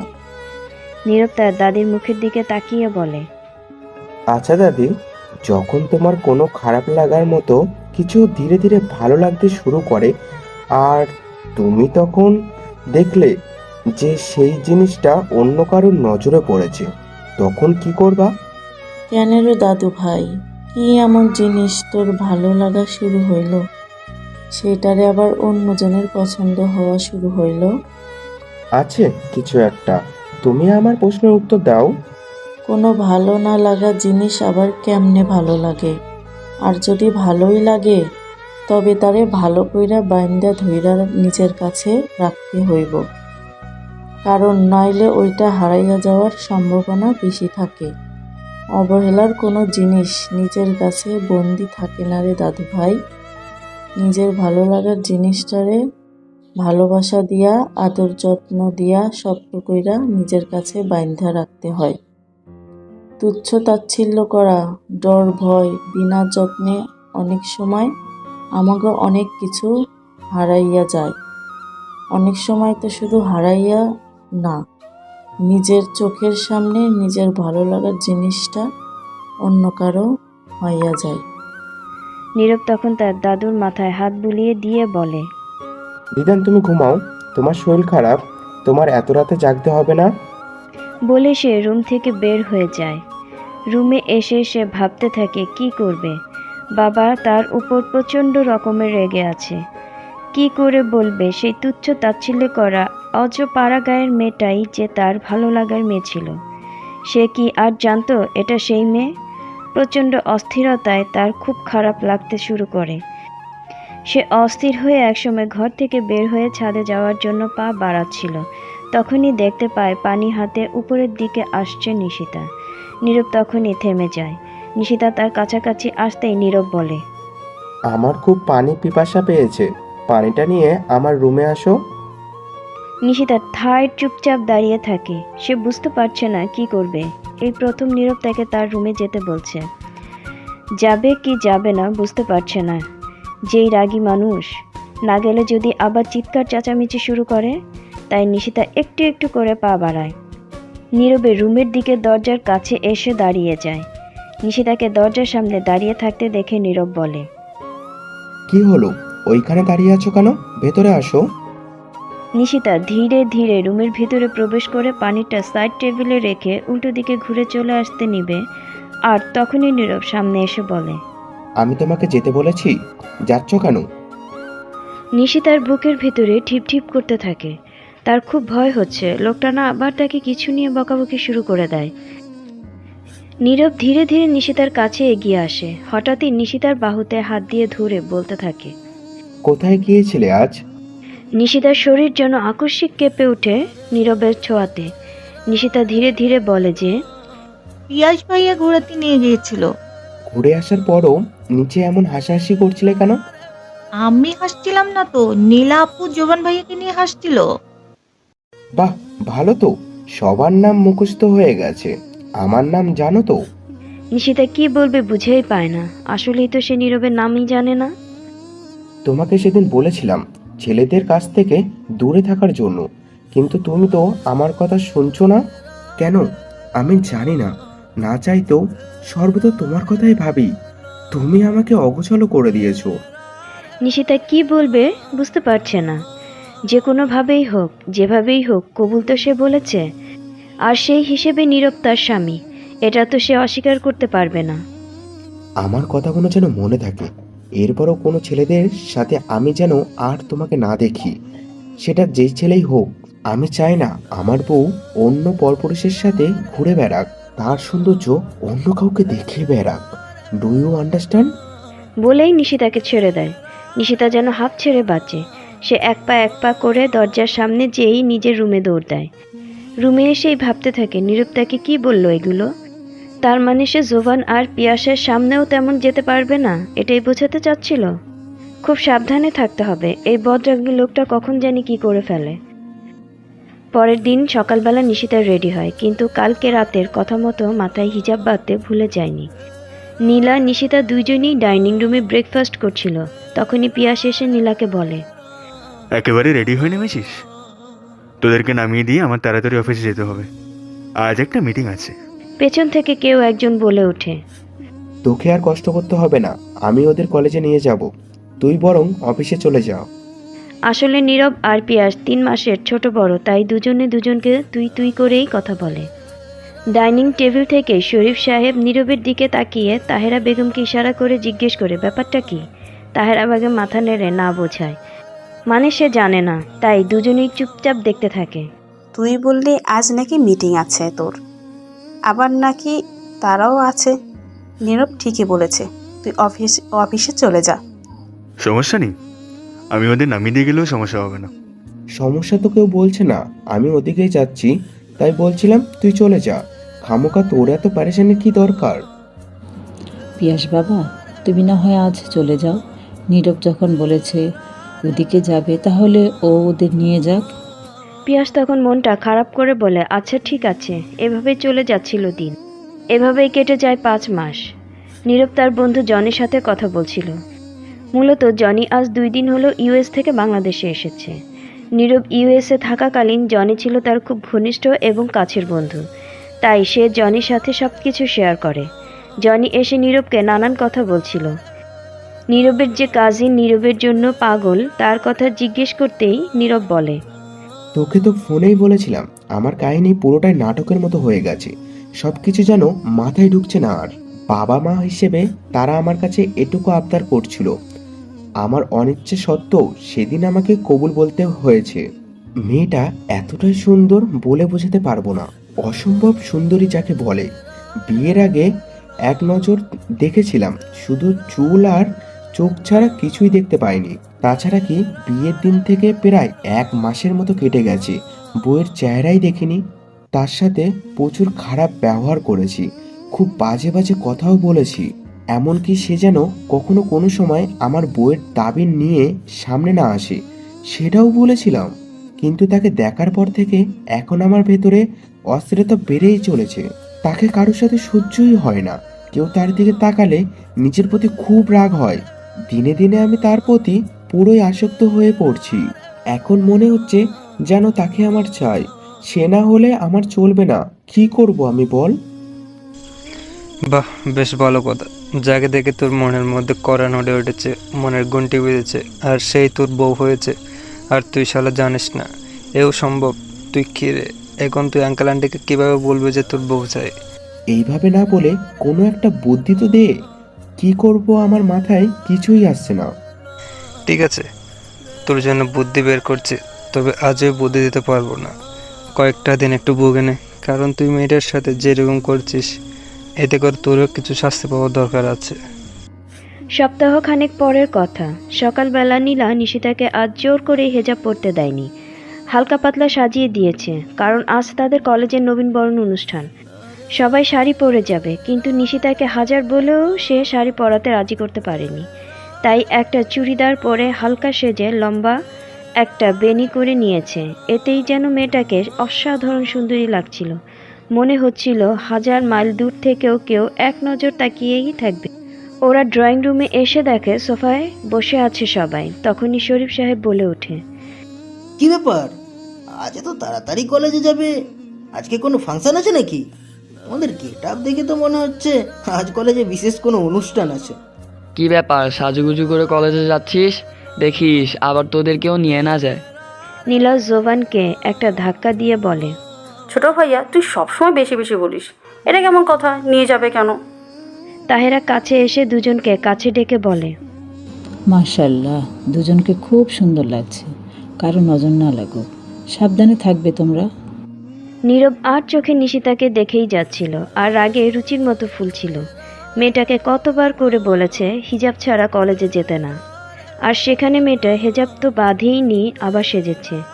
এমনিতেই তো এত সুন্দরী, তার মধ্যে সাজ, মেয়েটাকে যেন মনে হচ্ছিল একটা পরীর মতো। সাজগোজ করার মানেটা কি বলো তো? আজ কি নীলা? আজ আমাদের কলেজে নবীনবরণ অনুষ্ঠান। সবাই কি সুন্দর শাড়ি পরে যাচ্ছে। এই নিশিতাটাকে বলেও একটু রাজি করাতে পারলাম না শাড়ি পরাতে। এখন ওর জন্য আমিও পরিনি, একাকে কেমন লাগে না? তাই তো শুধু হালকা একটা মেয়ে সেজেছি। তাতেই ছোট ভাইয়া তুই এত কথা বলছিস কেন? লাইসা আপুকে দেখলে তুই কি বলবি? তার যে সাজগোজ, ওরে বাবা! সাজগোজ এই বয়সে করবে না তো কখন করবে? নারী মানেই তো সাজ, তাই না? হয়েছে অনেক, জোহান তুই এত কথা বলিস কেন? আমি তো মজা করছিলাম আম্মু। পিয়াসের চোখের ঘুম উবে গিয়েছে এই মেয়েটাকে দেখার পর থেকেই। সে যতই দেখছে ধীরে ধীরে দুর্বলতার চরম শিখরে পৌঁছে যাচ্ছে। সে কি মেয়েটাকে নিয়ে কথা বলবে বড় মার সাথে? পরক্ষণেই আবার ভাবে এত তাড়াতাড়ি না, আরও কিছুদিন যাক, তারপরে না হয় সে জানাবে তার মনের অনুভূতিগুলো। পাশ থেকে নীরব ঠিকই বুঝছিল পিয়াসের তাকিয়ে থাকার কারণটা। তখনই নীরব উঠে দাঁড়িয়ে বলে, নীলা চল, তোদের দেরি হচ্ছে না? বলে সে সামনে এগিয়ে যায়। নীলা আর নিশিতা তার পেছনে পেছনে যায়। ব্যাপারটা একটু অদ্ভুত মনে হচ্ছে না বড় মা? এই নীরব ভাইয়ের হয়েছে এটা কি? এত গম্ভীর আগে ছেলেটা হঠাৎ করে এরকম ড্রাইভার কেন হয়ে গেল? ড্রাইভার হলো মানে কি বলতে চাইছিস? না মানে এই যে প্রতিদিন নীলাদের কলেজে নামিয়ে দেয়া, তাই বলছিলাম আর কি। ওরে পাজি ছেলে, একজন নিয়ে গেলেই তো হলো, তাই বলে তুমি আমার ছেলেকে ড্রাইভার বানিয়ে দিলি? জোবান তখন হো হো করে হেসে উঠে পিয়াসকে বলে, এই জবান, তোর কি কোনো কাজ নেই? তুই সারাক্ষণ সবার পিছনে পড়ে থাকিস কেন? নিয়ে চরকায় তেল দিয়ে জাগিয়ে পড়াশোনা কর। বলেই সে অফিসের জন্য বের হয়ে যায়। এতক্ষণ পিয়াস অপেক্ষায় ছিল নীলাদের নিয়ে যাওয়ার জন্য, কিন্তু যখনই নীরব নিয়ে গেল তখনই তার মেজাজটা বিগড়ে যায়, আর তাই সে রাগটা জোবানের উপর ঝেড়ে চলে যায়। যা, পিয়াস ভাইয়াটার আবার কি হলো? ভাইয়া কেন আমাকে ছাড়িয়ে দিয়ে গেলেন? কলেজের সামনে এসে গাড়ি থামায় নীরব। নীলা গাড়ি থেকে নেমে সামনে এগোতেই নীরব বের হয়ে এসে তার কাছে দাঁড়িয়ে বলে, খবরদার, আমি না আসা আগ পর্যন্ত গেটের বাইরে বের হবে না। আমি এসে নিয়ে যাব। আর খবরদার, কোনো দিকে তাকানোর দরকার নেই, মনে থাকে জানো। বলেই সে গাড়ি নিয়ে চলে যায়। এইদিকে অনুষ্ঠান শেষের দিকে নীলা আর নিশিতা গেট থেকে বের হয়ে বাহিরে আসছিল। তখনই হঠাৎ নীলার মনে পড়ে ওয়াশরুমে তার পার্স ফেলে চলে এসেছে। তাই সে পার্স আনার জন্য ভেতরে যেতেই একা দাঁড়িয়ে ছিল নিশিতা। তখনই কোথা থেকে যেন কয়েকটা ছেলে এসে নিশিতার সামনে দাঁড়ায় আর তাকে টিচ করতে থাকে। মেয়েটা ভয় পেয়ে কোনো কিছু না বুঝে কান্না শুরু করে। তাকে কাঁদতে দেখে ছেলেগুলো যেন আরও বেশি মজা পাচ্ছিল। তখনই সেখানে পৌঁছে নীরব। গাড়ি থেকে সে তাকিয়ে দেখছিল নিশিতার সাথে ঘটে যাওয়া সব কিছু। নিশিতার কান্না ভরা চেহারাটা খুব কিউট লাগছিল তার। বিরক্ত লাগছিল কেন মেয়েটা এভাবে বোকার মতো দাঁড়িয়ে আছে। এর সাথে কি মুখ নেই? ছেলেগুলো এত কথা বলে যাচ্ছে, এই মেয়ে দুইটা থাপ্পড় মারবে তা না করে দাঁড়িয়ে আছে, কথাগুলো হজম করছে আর চোখ দিয়ে পানি ফেলছে। নীরব গাড়ি থেকে বের হয়ে এসে তার কাছে যেতেই ছেলেগুলো সরে যায়। নীরব একটা ছেলের গালে কষিয়ে একটা থাপ্পড় দিয়ে বলে, মেয়ে দেখলেই তোদের হুঁশ থাকে না? হ্যাঁ, তখনই তোদের ইপটিজিং শুরু হয়ে যায়। পাশ থেকে একটা ছেলে মাপ চেয়ে বলে। নীরব নিশিতার দিকে তাকাতেই ছেলেগুলো সেখান থেকে সটকে পড়ে। নীরব নিশিতার কাছে এসে বলে, আরও নিজের রূপ দেখিয়ে বেড়াও কলেজের সবাইকে। নিশিতার মাথাটা নিচু করে রেখেছে। ওকে এভাবে চুপচাপ দাঁড়িয়ে থাকতে দেখে নীরবের রাগটা আরও বাড়তে থাকে। এক পর্যায়ে এসে নিশিতাকে খুব জোরে একটা ধমক দিয়ে বলতে থাকে, বোকার মতো এভাবে দাঁড়িয়ে থেকে চোখের জল ছড়ালে হবে? তোমার সাথে কি কোনো মুখ নেই? তুমি ওদের কিছু বলতে পারছো না? আর নীলা কোথায়? নীলাপু ওনার পার্স ওয়াশরুমে ফেলেই চলে এসেছিল, তাই তো টানার জন্য আবার ভিতরে গেছে। রাগে গাড়ি ড্রাইভ করছে নীরব। পেছন থেকে নীলা ভয়ে বসে আছে। আর নিশিতাকে নীরব খুব জোরে হাত চেপে ধরে গাড়িতে এনেছিল। তার হাতটা এখনো লাল হয়ে আছে। সে গাড়ির এক কোণে বসে বাইরের দিকে তাকিয়ে আছে। বাড়িতে আসার পর গাড়ি থেকে নেমে নীলা তাড়াতাড়ি তার রুমে চলে আসে। আর নীরব নিশিতার হাত ধরে টেনে ড্রয়িং রুম পার করে উপরে উঠছিল। ড্রয়িং রুমে বসে থাকা সবাই যেন হতবাক হয়ে তাকিয়েছিল সেই দিকে। নীরব, কি হয়েছে? ওইভাবে মেয়েটাকে হাত ধরে টেনে কোথায় নিয়ে যাচ্ছ? হয়েছেটা কি সেটা বলবে তো? সোহানা পাশ থেকে বলে ওঠে, এই নীলাটা ওইভাবে ভয়ে দৌড়ে নিজের রুমে চলে গেল কেন? নীরব বাবা, কি হয়েছে বল? মেয়েটা ভয় পাচ্ছে কেন? নীরব কোনো দিকে না তাকিয়ে নিশিতাকে নিয়ে তার রুমে এসে দরজা ঠাস করে বন্ধ করে দেয়। এতে করে সব থেকে অবাকের চরম পর্যায়ে পৌঁছায় পিয়াস। সে হতভম্ব হয়ে তাকিয়ে আছে। এটা কি হলো? নীরব মেয়েটাকে এভাবে হাত ধরে কেন নিয়ে আসলো, আর তার রুমে নিয়ে কেন দরজা বন্ধ করলো? নিশিতা চুপচাপ দাঁড়িয়ে আছে, আর নীরব নিশিতার মুখের দিকে রাগী লুক দিয়ে তাকিয়ে আছে। কিছুক্ষণ পরে সে বলে ওঠে, নিজেকে যখন প্রোটেক্ট করতে পারো না, তবে এইভাবে সেজে গুজে যাও কেন বাইরে? তখন যদি আমি না আসতাম তাহলে কি হতো বুঝতে পারছো? তখনই নিশিতার চোখ দিয়ে টপ টপ করে জল পড়তে থাকে। এতে যেন নীরব আরও বেশি রেগে যায়। কাছে এসে নিশিতার দুই বাহু চেপে ধরে কিছু বলবে, তখনই তার চোখ যায় নিশিতার কাঁপা কাঁপা ঠোঁটগুলোর দিকে। ওদিকে তাকিয়েই যেন নীরবের সমস্ত রাগ উধাও হয়ে যায়। নীরব এক দৃষ্টিতে তাকিয়ে থাকে নিশিতার ঠোঁটগুলোর দিকে। এগুলো যেন তাকে বেশ করে আকৃষ্ট করছে। নিশিতার কাঁপা কাঁপা ঠোঁট জোড়া, ভেজা ভেজা চোখ দেখে নীরবের যেন নিজের কন্ট্রোল হারিয়ে ফেলে। নিশিতার ঠোঁটগুলো নিজের আয়ত্তে করে নেয়। হঠাৎ এই ধরনের কাজে যেন বারবার কেঁপে কেঁপে উঠছিল মেয়েটা। সে চেষ্টা করেও নীরবকে নিজের কাছ থেকে সরাতে পারছিল না। নীরব নিশিতার দুই হাত চেপে ধরে ওকে দেয়ালের সাথে চেপে ধরে কিস করতে থাকে। এক সময় ঠোঁটে কামড় বসিয়ে দেয়। নিশিতা ব্যথায় আহ করে ওঠে। আর তখনই যেন নীরব নিজের হুঁশ ফিরে আসে, তাকে ছেড়ে দেয়। নিশিতা দুই হাত দিয়ে নিজের ঠোঁট চেপে ধরে আছে। এটা দেখে নীরব তার কাছে এসে আঙুল দিয়ে ঠোঁটকে স্লাইড করতে করতে বলে, ফের যদি কখনো এইভাবে যেতে দেখেছি আর এই ধরনের পরিস্থিতির শিকার হতে দেখেছি, তবে আজকের মতো এরকম সাধারণ শাস্তি দেব না, তখন একেবারেই ঠোঁট কামড়ে খেয়ে ফেলবো। নিশিতার কান দিয়ে যেন ধোঁয়া ছুটছিল। লোকটা তাকে বউ হিসেবে মানেই না, তাহলে এ কেমন আচরণ? লোকটা রাগই জানতো, কিন্তু এত বদ সেটা জানা ছিল না। এদিকে নিজের রুমে যে অস্থির পায়ে পায়চারি শুরু করেছে পিয়াস। সে কিছুতেই বুঝতে পারছে না নীরব মেয়েটাকে এভাবে হাত ধরে টেনে রুমে কেন নিয়ে গেল, আর এভাবে শব্দ করে দরজা কেন লাগিয়ে দিল। এদিকে বড় মাও কিছু বলল না, কাহিনীটা কি? তাছাড়া নিশিতা তো নিজে ছাড়ানোর চেষ্টা করলো না। এখানে কোনো ব্যাপার নেই তো? এই অস্থিরতা নিয়ে সারা রাত আর পিয়াসের ঘুম হলো না। সকালে খুব ভোরে ঘুম থেকে উঠেই পিয়াস বাগানে যেয়ে চুপচাপ দাঁড়িয়ে নিশিতার জানালার দিকে তাকিয়ে থাকে। পেছন থেকে সোহানা বেগম পিয়াসের কাঁধে হাত দিয়ে বলে, এত সকালে যে বাবা মুখটা এত শুকনো লাগছে কেন? সারা রাত ঘুম হয়নি? কি হয়েছে বাবু? মায়ের দিকে ফিরে মাকে জড়িয়ে ধরে বলে, মা, মন থেকে কিছু চাওয়ার পরও সেটা না পাওয়ার যন্ত্রণা এত কষ্টের হয়? সোহানা বেগম ছেলের মাথায় হাত বুলিয়ে বলতে থাকে, কি হয়েছে বল? তখনই পিয়াস নিজেকে স্বাভাবিক করে নিয়ে বলে, কিছু হয়নি, এমনি বললাম। একটা বাজে স্বপ্ন দেখেছিলাম, তাই মনটা খারাপ হয়ে গেছিল। এখন তোমায় জড়িয়ে ধরে সব কষ্ট চলে গেছে। পৃথিবীতে মায়ের কোলের থেকে বেশি শান্তি মনে হয় আর ধরনের কোথাও নেই। সোহানা বেগম হেসে দিয়ে বলে, পাগল ছেলে, বড় হয়ে গেছিস। কয়েকদিন পরে ঘরে বউ নিয়ে আসবো। এরপরেও বাচ্চা মেয়ে গেল না। যাও ভিতরে গিয়ে ফ্রেশ হও, আমি নাস্তা নিচ্ছি। বলেই সোহানা বেগম সেখান থেকে চলে যায়। এদিকে আজ জাহানারা বেগমের শরীরটা খুব খারাপ। সবাই তাকে নিয়ে খুব ব্যস্ত। হঠাৎ করেই তিনি ভীষণ অসুস্থ হয়ে পড়েছে, আর তার সব ছেলেরা চলে এসেছে তার সামনে। ডাক্তার বলেছে এমনিতে কোনো সমস্যা না, বয়স হয়ে গিয়েছে তাই মাঝে মাঝে এরকম হয়। দিদামণি, তুমি তো আমাদের সবাইকে একদম ভয় পাইয়ে দিয়েছিলে। মনে তো হচ্ছিল যেন। পেছন থেকে সোহানা থামিয়ে দিয়ে বলে, মুখ বন্ধ করো। মুখে যা আসে তাই বলা শুরু করে দাও নাকি? আমি তো দিদামণির সাথে মজা করছিলাম। কতদিন হয়ে গেছে দিদামণির সাথে কোনো মজা করা যাচ্ছে না, অসুস্থ থাকে বলে। তাই তো তাকে হাসানোর চেষ্টা করছি। শরীফ সাহেব হেসে দিয়ে বলে, আমাদের বাড়ির ছেলেগুলো সব বাচ্চাই রয়ে গেল। হেসে দিয়ে তার ছোট চাচ্চুকে জিজ্ঞেস করে, হ্যাঁ, চাচু লাইসা আসেনি? ভার্সিটি শেষ করে সোজা চলে আসবে। ওর একটা ইম্পর্টেন্ট ক্লাস থাকাতে আমাদের সাথে আসতে পারেনি। সেই কখন থেকে কেউ একজন দরজায় কড়া নেড়েই যাচ্ছে। ভেতর থেকে বিরক্ত নিয়ে উঠে ঘরের দরজা খুলে দিল নিশিতা।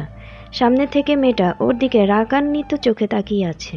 সেই তখন থেকেই দরজায় কড়া নেড়ে যাচ্ছি, কানে শোনো না নাকি? মরার মতো করে ঘুমাচ্ছ? যাও বাহিরে আমার জন্য পানি নিয়ে আসো, আর বড় আম্মুকে বলবে আমি ফ্রেশ হয়ে নিচে আসছি। অবাক হয়ে মেয়েটার দিকে তাকিয়ে থাকে নিশিতা, কারণ এই বাড়িতে আসার পর থেকে সে এই মেয়েটাকে আর দেখেনি। কে এই মেয়ে? এভাবে অবাক হয়ে তাকিয়ে থাকতে দেখে মেয়েটা আবারও বলে, ওরকম হ্যাপলার মতো তাকিয়ে আছো কেন? বয়রা নাকি, শুনতে পাও না নাকি বললাম? তখন কোনো কথা না বলে রুম থেকে বের হয়ে যায় নিশিতা। নিচে এসে গ্লাসে পানি ঢেলে উপরের দিকে পা বাড়াতেই তাহেরা জিজ্ঞেস করে, পানি নিয়ে কোথায় যাচ্ছে? উপরে একটা মেয়ে এসছে, সে বলল তাকে পানি দেওয়ার জন্য, আর আপনাকে বলতে ফ্রেশ হয়ে নিচে আসতে। পানি নিয়ে উপরে যেতে হবে না তোমার, পানিটা নিচে এসেই খাবে। আর শোনো, ও হচ্ছে নীরবে ছোট চাচার মেয়ে লাইসা, সম্পর্কে ও তোমার ননদ হয়। তুমি আমার সাথে আসো। বলেই তাহেরা নিশিতাকে নিয়ে তার রুমে যায়। বিকেলে নাস্তার টেবিলে সবাই বসা। তাহেরা আর নিশিতা সবাইকে পরিবেশন করছে। নিশিতাকে সবার সাথে বসতে বলার পরেও সে বসেনি। সে তাহেরার সাথে সব কিছু সার্ভ করছিল। এমন সময় উপর থেকে নিচে নেমে আসে রাইসা, আর এসেই নিশিতার সামনে এসে গালে এক চড় বসিয়ে দেয়। চড়টা এতটাই জোরে ছিল যে গালে আঙুলের ছাপ বসে যায় নিশিতার। গালে হাত দিয়ে পুরোই অবাক মেয়েটা, কেন তাকে চড় দিল? নিশিতার চোখ দিয়ে টপ টপ করে জল পড়তে শুরু করে। নিশিতা ছাড়াও টেবিলে যারা যারা ছিল সবাই যেন হতবাক হয়ে যায়। রাইসা নিশিতাকে বলতে থাকে, অসভ্য মেয়ে, সেই কখন বলেছিলাম এক গ্লাস পানি নিয়ে আমাকে দেওয়ার জন্য, সেটা না করে এখানে দাঁড়িয়ে ঢং করা হচ্ছে। তখনই টেবিল থেকে শরীফ সাহেব এক ধমক দিয়ে রাইসাকে বলে ওঠে, লাইসা, এই ধরনের বেয়াদবির মানে কি? ও কেন তোমার জন্য পানি নিয়ে ওপরে যাবে? তুমি তো নিচে এসেই পানি খেতে পারো। বড় পাপা, এখানে বেয়াদবির কি হলো? বাড়ির কাজের মেয়ে বাড়ির লোকের কথা শুনবে, এটাই স্বাভাবিক না? সেই জন্যই তো আমি ওকে এক গ্লাস পানি নিয়ে যাওয়ার জন্য বলেছিলাম, আর দেখো এই মেয়ে সেটা না করে এখানে দাঁড়িয়ে আছে। সবার মাঝ থেকে পিয়াস বলে ওঠে, আচ্ছা লাইজা, ভালো করে তাকিয়ে দেখো তো, কোনো অ্যাঙ্গেলে তোমার এই মেয়েটা কাজের মেয়ে মনে হলো? আজকাল মনে হয় লাইসার চোখে কম দেখা শুরু করেছে। এত সুন্দর ফুটফুটে পুতুলের মতো একটা মেয়েকে কিনা ওর কাজের মেয়ে মনে হলো। কাজের মেয়ে হলেও কি তার গায়ে হাত তোলা কি ঠিক? আর সেখানেও তো আমাদের নিজেদের মানুষ। রাইসার এ কাজে যেন পিয়াসের মাথাটা রাগে ফেটে যাচ্ছে। মন তো চাইছে রাইসাকে ধরে কাঁচা চিবিয়ে খেয়ে ফেলতে। তাহেরা মনে মনে। চেয়ার থেকে নীলা উঠে এসে মেয়েটাকে জড়িয়ে ধরে আর বলে, তুমি আসো আমার সাথে। এ কথা বলে রাইসার দিকে তাকিয়ে একটা মুখ ভেঙচি দিয়ে নিশিতাকে সেখান থেকে টানতে টানতে নিয়ে চলে যায়। সবাই মেয়েটার জন্য এত মানে দরদ দেখাচ্ছ কেন? পেছন থেকে সোহানা এসে বলে, এটা হচ্ছে তোমার বড় ভাইয়ের বন্ধুর মেয়ে। তাহলে এখানে কেন? কারণ ওকে আমরা নিয়ে এসেছি, ও এখানেই থাকবে, এখানে থেকে পড়াশোনা করবে, আর তাছাড়া ওর আরেকটা পরিবার। শরীফ সাহেব ইশারা দিলে তাহেরা চুপ হয়ে যায়, কারণ এই মুহূর্তে এই কথাটা এখানে বলাটা হয়তো বা ঠিক হবে না। ও, তাহলে এই জন্যই মেয়েটা ওই রুমে ছিল। আমি এ বাড়িতে আসলে তো ওই রুমেই থাকি, তাহলে ওই মেয়েটা ওই রুমে থাকলে আমি কোথায় থাকবো? আমাদের এত বড় বাড়ি, এখানে কি রুমের অভাব? তুমি অন্য একটা রুমে থাকো। তখন লাইসা বলে ওঠে, অন্য কোনো রুমে আমার ভালো লাগে না, ওই রুমটা আমার ভালো লাগে। ওখানের বারান্দাটা অনেক সুন্দর, বারান্দা থেকে বাগানের সব কিছু দেখা যায়। আর তাছাড়া রুমটা নীরব ভাইয়ার রুমের কাছাকাছি, নীলা আপুর রুমের কাছাকাছি, সেই জন্যই বলেছিলাম। লাইসার দিকে তাকিয়ে তাহেরা মনে মনে বলে, এই মেয়ের মাথায় বুদ্ধ এখনো যায়নি, এখনো এই মেয়ের নীরবের প্রতি দুর্বলতা রয়েই গেছে। এভাবে তো সমস্যা হয়ে যাবে, কিছু একটা করতে হবে। সন্ধ্যার পর ড্রয়িং রুমে সবাই বসেছিল। নীলা আর নিশিতা সোহানা বেগমের সাথে কিছু একটা করছিল। মেইন দরজার ফটক দিয়ে ভেতরে প্রবেশ করেন নীরব। প্রবেশ করতেই রাইসা দৌড়ে এসে জড়িয়ে ধরে আর বলে, কেমন আছো নীরব ভাইয়া? আসলে ভাইয়া তার ডাকতে ইচ্ছে করে না, খুব কষ্ট করে ভাইয়া ডাকটা ভেতর থেকে বের করে। দূর থেকে নিশিতা নীরবকে এভাবে জড়িয়ে ধরতে দেখে মেয়েটাকে মনে মনে ভাবে, বিকেলে যখন আসলো তখন তো জোবান ভাইয়া আর পিয়াস ভাইয়াকে এভাবে জড়িয়ে ধরেনি, তবে ওনাকে কেন এভাবে জড়িয়ে ধরলো? নীরব দূর থেকে নিশিতাকে এভাবে তাকিয়ে থাকতে দেখে তার নিজের থেকে রাইসাকে সরিয়ে বলে। কখন এসেছো লাইসা? লাইসা ন্যাকামির সুরে বলতে থাকে, এই তো বিকালে এসেছি, তোমাকে তো বাসায় পাওয়া যায় না, কোথায় ছিলে এতক্ষণ? নীরব পাশ কাটিয়ে চলে যেতে যেতে বলে, কাজে ছিলাম, তারপর উপরে চলে যায়। আর ড্রয়িং রুমে সবাই যেন লাইসার এই কাজে বিরক্ত প্রকাশ করতে থাকে। জোবান তো বলেই ফেলে, কী রে লাইসা, বিকালবেলা যখন আসি তখন আমারে তো এভাবে জড়িয়ে ধরলি না, যেভাবে নীরব ভাইয়াকে জড়িয়ে ধরলি। রাতে নিশিতা আর রুম থেকে বের হয়নি, খাবার টেবিলেও আসেনি। ব্যাপারটা সবার চোখে পড়ে। পিয়াস খাবার খেতে খেতে বলতে থাকে, নিশিতা খাবার খেতে আসলো না যে, তখনকার ঘটনার জন্য কি ওর মন বেশি খারাপ? নীরব যেন কথাটা শুনে একটু ঝটকা খায়। ও ওর মায়ের দিকে তাকিয়ে থাকে। ওর মা কিছু বলছে না দেখে অবশেষে ও জিজ্ঞেস করেই ফেলে, মা, নিশিতা কোথায়? শরীফ সাহেব অবাক হয়ে ছেলের দিকে তাকায়। যে ছেলে বিয়েটা মানেই না, সে ছেলে কি না জিজ্ঞেস করছে নিশিতা কোথায়। তবে কি নীরব ধীরে ধীরে সম্পর্কটাকে মানতে শুরু করেছে? নীরব আবার তার মাকে প্রশ্ন করে, মা, কি জিজ্ঞেস করলাম? আমি দেখছি ওর কি হলো, ও আসছে না কেন নিচে? নীলা নিচে নামতে নামতে বলে, বড় মা, তোমাকে যেতে হবে না, আমি গিয়েছিলাম, ওর নাকি মাথা ব্যথা করছে, তাই শুয়ে আছে। আমি অনেকবার করে ডেকেছি কিন্তু বললো খাবে না, ওর নাকি খেলে বমি হবে। এটা কেমন কথা? মেয়েটা রাত্রে না খেয়ে কিভাবে হবে? কিছু একটু খেলে মেডিসিন তো নিতে হবে। সবার এমন আদিক্ষেতা। তাছাড়া নীরবের এত বেশি ওই মেয়ের প্রতি ইন্টারেস্ট দেখে লাইসার যেন ভেতরে আগুন জ্বলছে। তার মনে হচ্ছে এই মেয়ের মাথার চুলগুলো এখনই ছিঁড়ে দিয়ে আসি। লাইসা মনে মনে ভাবতে থাকে, নীরবের এই মেয়ের প্রতি কেন এত ইন্টারেস্ট। পিয়াসও অবাক হয়ে নীরবের মুখের দিকে তাকিয়ে আছে। সেদিন হাত ধরে উপরে নিয়ে যাওয়া, আজকে নিশিতার জন্য এত দরদ দেখানো, ব্যাপারটা পিয়াসের কাছে কেমন যেন ঘোলাটে মনে হচ্ছে। নীরবের নিশিতার প্রতি কেয়ারিং দেখানোটা কেমন যেন অধিকার বোধ মনে হচ্ছে। আর ওর এই অধিকার বোধ দেখানোতে বড় চাচু বড় মা কেউই কিছু বলছে না। তাহলে কি এখানে কোনো রহস্য আছে? কি রহস্য আছে এখানে, আমাকে জানতেই হবে। নীরব নিশিতার রুমের কাছে এসে দরজায় নক করে। দুইবার নক করার পরই দেখতে পায় দরজার ভেতর থেকে খোলা। নীরব দরজা খুলে ভেতরে যেয়ে দেখে নিশিতা মুখের উপর ওড়না দিয়ে মুখ ঢেকে শুয়ে আছে। পায়ের শব্দ পেয়ে নিশিতা ভাবে হয়তোবা আবারও নীলা এসেছে। তখনই নিশিতা বলতে থাকে, নীলাপু, আমি বলেছি তো আমি খাবো না, আমার ভালো লাগছে না। নীরব দরজা চাপিয়ে নিশিতার কাছে এসে বসে। ধীরে ধীরে মুখের উপর থেকে ওড়নাটা সরাতেই আঁতকে ওঠে। এ কী অবস্থা! গালের ফর্সা মুখে আঙুলের ছাপগুলো স্পষ্ট হয়ে গেঁথে আছে গালের মধ্যে। নীরব এই দিকে অনেকক্ষণ তাকিয়ে থেকে হাত দিয়ে গাল স্পর্শ করতেই নিশিতার চোখ খুলে তাকিয়ে লাফ দিয়ে উঠে বসে। আপনি এখানে কেন? তোমার গালে কি হয়েছে? এটা কিছু না। মিথ্যা বলছো কেন? স্পষ্ট তোমার গালে আঙুলের ছাপ বসে আছে। কি হয়েছে বলবা একটু? কিছু হয়নি, আমি পড়ে গিয়ে ব্যথা পেয়েছি। আমাকে কি তোমার বোকা মনে হয়? আমি বাচ্চা, পড়ে যাবার ব্যথা আর এই ব্যথা আমি বুঝি না?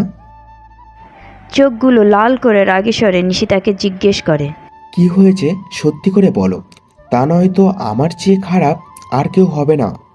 নিশিতা চুপ করে মাথা নিচু করে রাখে। বিরক্ত এবং রাগে ঘর থেকে বের হয়ে নিচে আসে নীরব। খুব জোরে চেঁচিয়ে তার মাকে ডাকতে থাকে। নীরবের এমন চিৎকারে সবাই ড্রয়িং রুমে চলে আসে। নীরব তার মাকে জিজ্ঞেস করে, আম্মু, নিশিতার গালে কি হয়েছে? তাহিরা চুপ করে থাকে। মাকে চুপ করে থাকতে দেখে নীরব তার চাচিকে জিজ্ঞেস করে, ছোট আম্মু, তুমি বলো তো কি হয়েছে?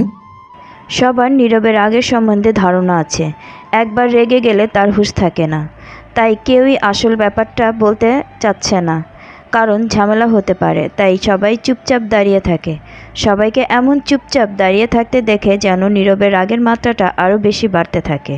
নীরব যখন রেগে ভাঙার জন্য ফুলদানিতে হাত দেয়, তখনই পেছন থেকে জোবান বলে, নীরব ভাইয়া, আসলে বিকেলবেলা লাইসা নিশিতার গালে খুব জোরে থাপ্পড় মেরেছে। নীরব খুব শান্ত স্বরে বলে, কী জন্যে মেরেছে? লাইসা ভেবেছিল নিশিতা এই বাড়ির কাজের মেয়ে, তাই ওকে পানি দিয়ে আসতে বলেছিল উপরে, কিন্তু বড় মা নিশিতাকে যেতে দেয়নি, তাই নিচে নেমে এসে চড় মেরেছে।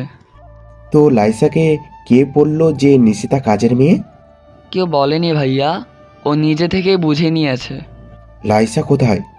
তখনই তাহেরা বেগম সামনে এগিয়ে এসে বলে, অনেক রাত হয়ে গিয়েছে বাবা, এখন কোনো ঝামেলা করিস না, যা বলার কাল সকালে বলিস। নীরব ওর মায়ের দিকে তাকাতেই তাহেরা বেগম নীরবের চোখগুলো লাল হয়ে আছে দেখে সে বুঝতে পারে যে তার ছেলের কি পরিমাণে রাগ হচ্ছে। তাই সে নীরবকে মাথায় হাত বুলিয়ে বলে, বাবা, তোর ছোট চাচা অনেক দিন পরে এই বাড়িতে এসেছে, তোর দাদির শরীরটা ভালো না, তাই এত রাত্রে আর কোনো সিনক্রেট করিস না। তাছাড়া তোর বাবা লাইসাকে অনেক কিছু বলেছে। তখনই হাতের ফুলদানিটা মাটিতে আছাড় মারে উপরে চলে যায় নীরব। এতে করে ওইখানে উপস্থিত সবাই ভীষণ ভয় পেয়ে যায়। সোহানা বেগম তাহেরার কাছে এসে বলে, ভাবি, এই নীরব যে কাল সকালে যে কোন তুফান সৃষ্টি করবে আল্লাহই জানে। দূর থেকে সব কিছু দেখছিল এবং শুনছিল পিয়াস। গভীর রাত, ঘুম নেই পিয়াসের চোখে, তার ভেতরটা যেন দুমড়ে মুচড়ে যাচ্ছে। অজানা এক ব্যথা তাকে আঁকড়ে ধরে যেন তার শরীরটাকে অসাড় করে দিচ্ছে। একটা সময় পিয়াস ধপ করে মাটিতে বসে পড়ে, দুই হাত দিয়ে তার মাথার চুলগুলো টানতে থাকে। তার গলা শুকিয়ে আসে। পিয়াস ধীরে ধীরে টেবিল থেকে পানির বোতলটা নিতে গিয়ে দেখে বোতলে পানি শেষ। সে ধীরে ধীরে উঠে বোতলটা নিয়ে ডাইনিংয়ের দিকে এগিয়ে যেতে থাকে। দেখে তাহেরা বেগম দাঁড়িয়ে আছে। পিয়াসকে দেখে তাহেরা জিজ্ঞেস করেন, কি ব্যাপার বাবা, এত রাত্রে? পিয়াস মুখটা নিচু করে বোতলটা দেখিয়ে বলে, বড় মা, পানি শেষ। তাহেরা বেগম পিয়াসের মুখের দিকে ভালো করে তাকিয়ে বলে, কি ব্যাপার, তোমাকে এমন দেখাচ্ছে কেন? তোমার শরীর খারাপ লাগছে? না বড় মা। পিয়াস এক ধ্যানে তাহেরা বেগমের মুখের দিকে তাকিয়ে থাকে। তাহেরা কেন যেন হতভম্ব হয়ে যায়। এই ছেলে কেন তার দিকে এভাবে তাকিয়ে আছে? পিয়াস বাবা, কিছু বলবে? পিয়াস বেশ কিছুক্ষণ তাকিয়ে থেকে বলে, কিছু না বড় মা। কিছু বলবো না বলেই পানির বোতলটা নিয়ে চলে যায়। এদিকে নীরবেরও ঘুম আসছিল না। সে এপাশ ওপাশ করতে থাকে। বিছানা থেকে কিছুক্ষণ পর ঘুম থেকে উঠে ড্রয়ার খুলে ড্রয়ার থেকে একটা মলম নিয়ে ধীর পায়ে এগোয় নিশিতার রুমের দিকে। রুমের সামনে যে নীরব চিন্তা করে, যদি রুম লক করা থাকে ভেতর দিয়ে, তাহলে কিভাবে ডাকবে মেয়েটাকে। নীরব দরজার সামনে দরজায় নক করবে, তখনই দেখে দরজা ভেতর থেকে খোলা। নীরবের মেজাজ বিগড়ে যায়। গাধা মেয়েটা উঠে দরজাটাও লাগাতে পারেনি। ভেতর থেকে দরজা খুলেই ঘুমিয়ে আছে। নীরব ভিতরে যেয়ে দেখে নিশিতা ঘুমাচ্ছে। নীরব ধীর পায়ে নিশিতার সামনে এগিয়ে যায়। গালের যেই জায়গাটায় দাগ হয়েছিল সেই জায়গাটা হাত দিয়ে স্পর্শ করে। হঠাৎ ঠোঁট ছুঁয়ে দেয় গালে। গালের নরম কিছু স্পর্শ পেতেই নিশিতা ঘুম ভেঙে যায়। সে তাকিয়ে দেখে তার সামনে নীরব বসে আছে। তখন সে উঠে বসে বলে, গাধা মেয়ে, ভেতর থেকে দরজা খুলে ঘুমাচ্ছ কেন? আসলে আমি বুঝতে পারিনি কখন যে চোখ লেগে গেছে, আমি এখনই লাগাচ্ছি। নীরব অবাক হয়ে নিশিতার দিকে তাকিয়ে বলে, এখনই লাগাবে মানে? মতলবটা কি? তুমি আমাকে ভেতরে রেখে দরজা লাগাবে?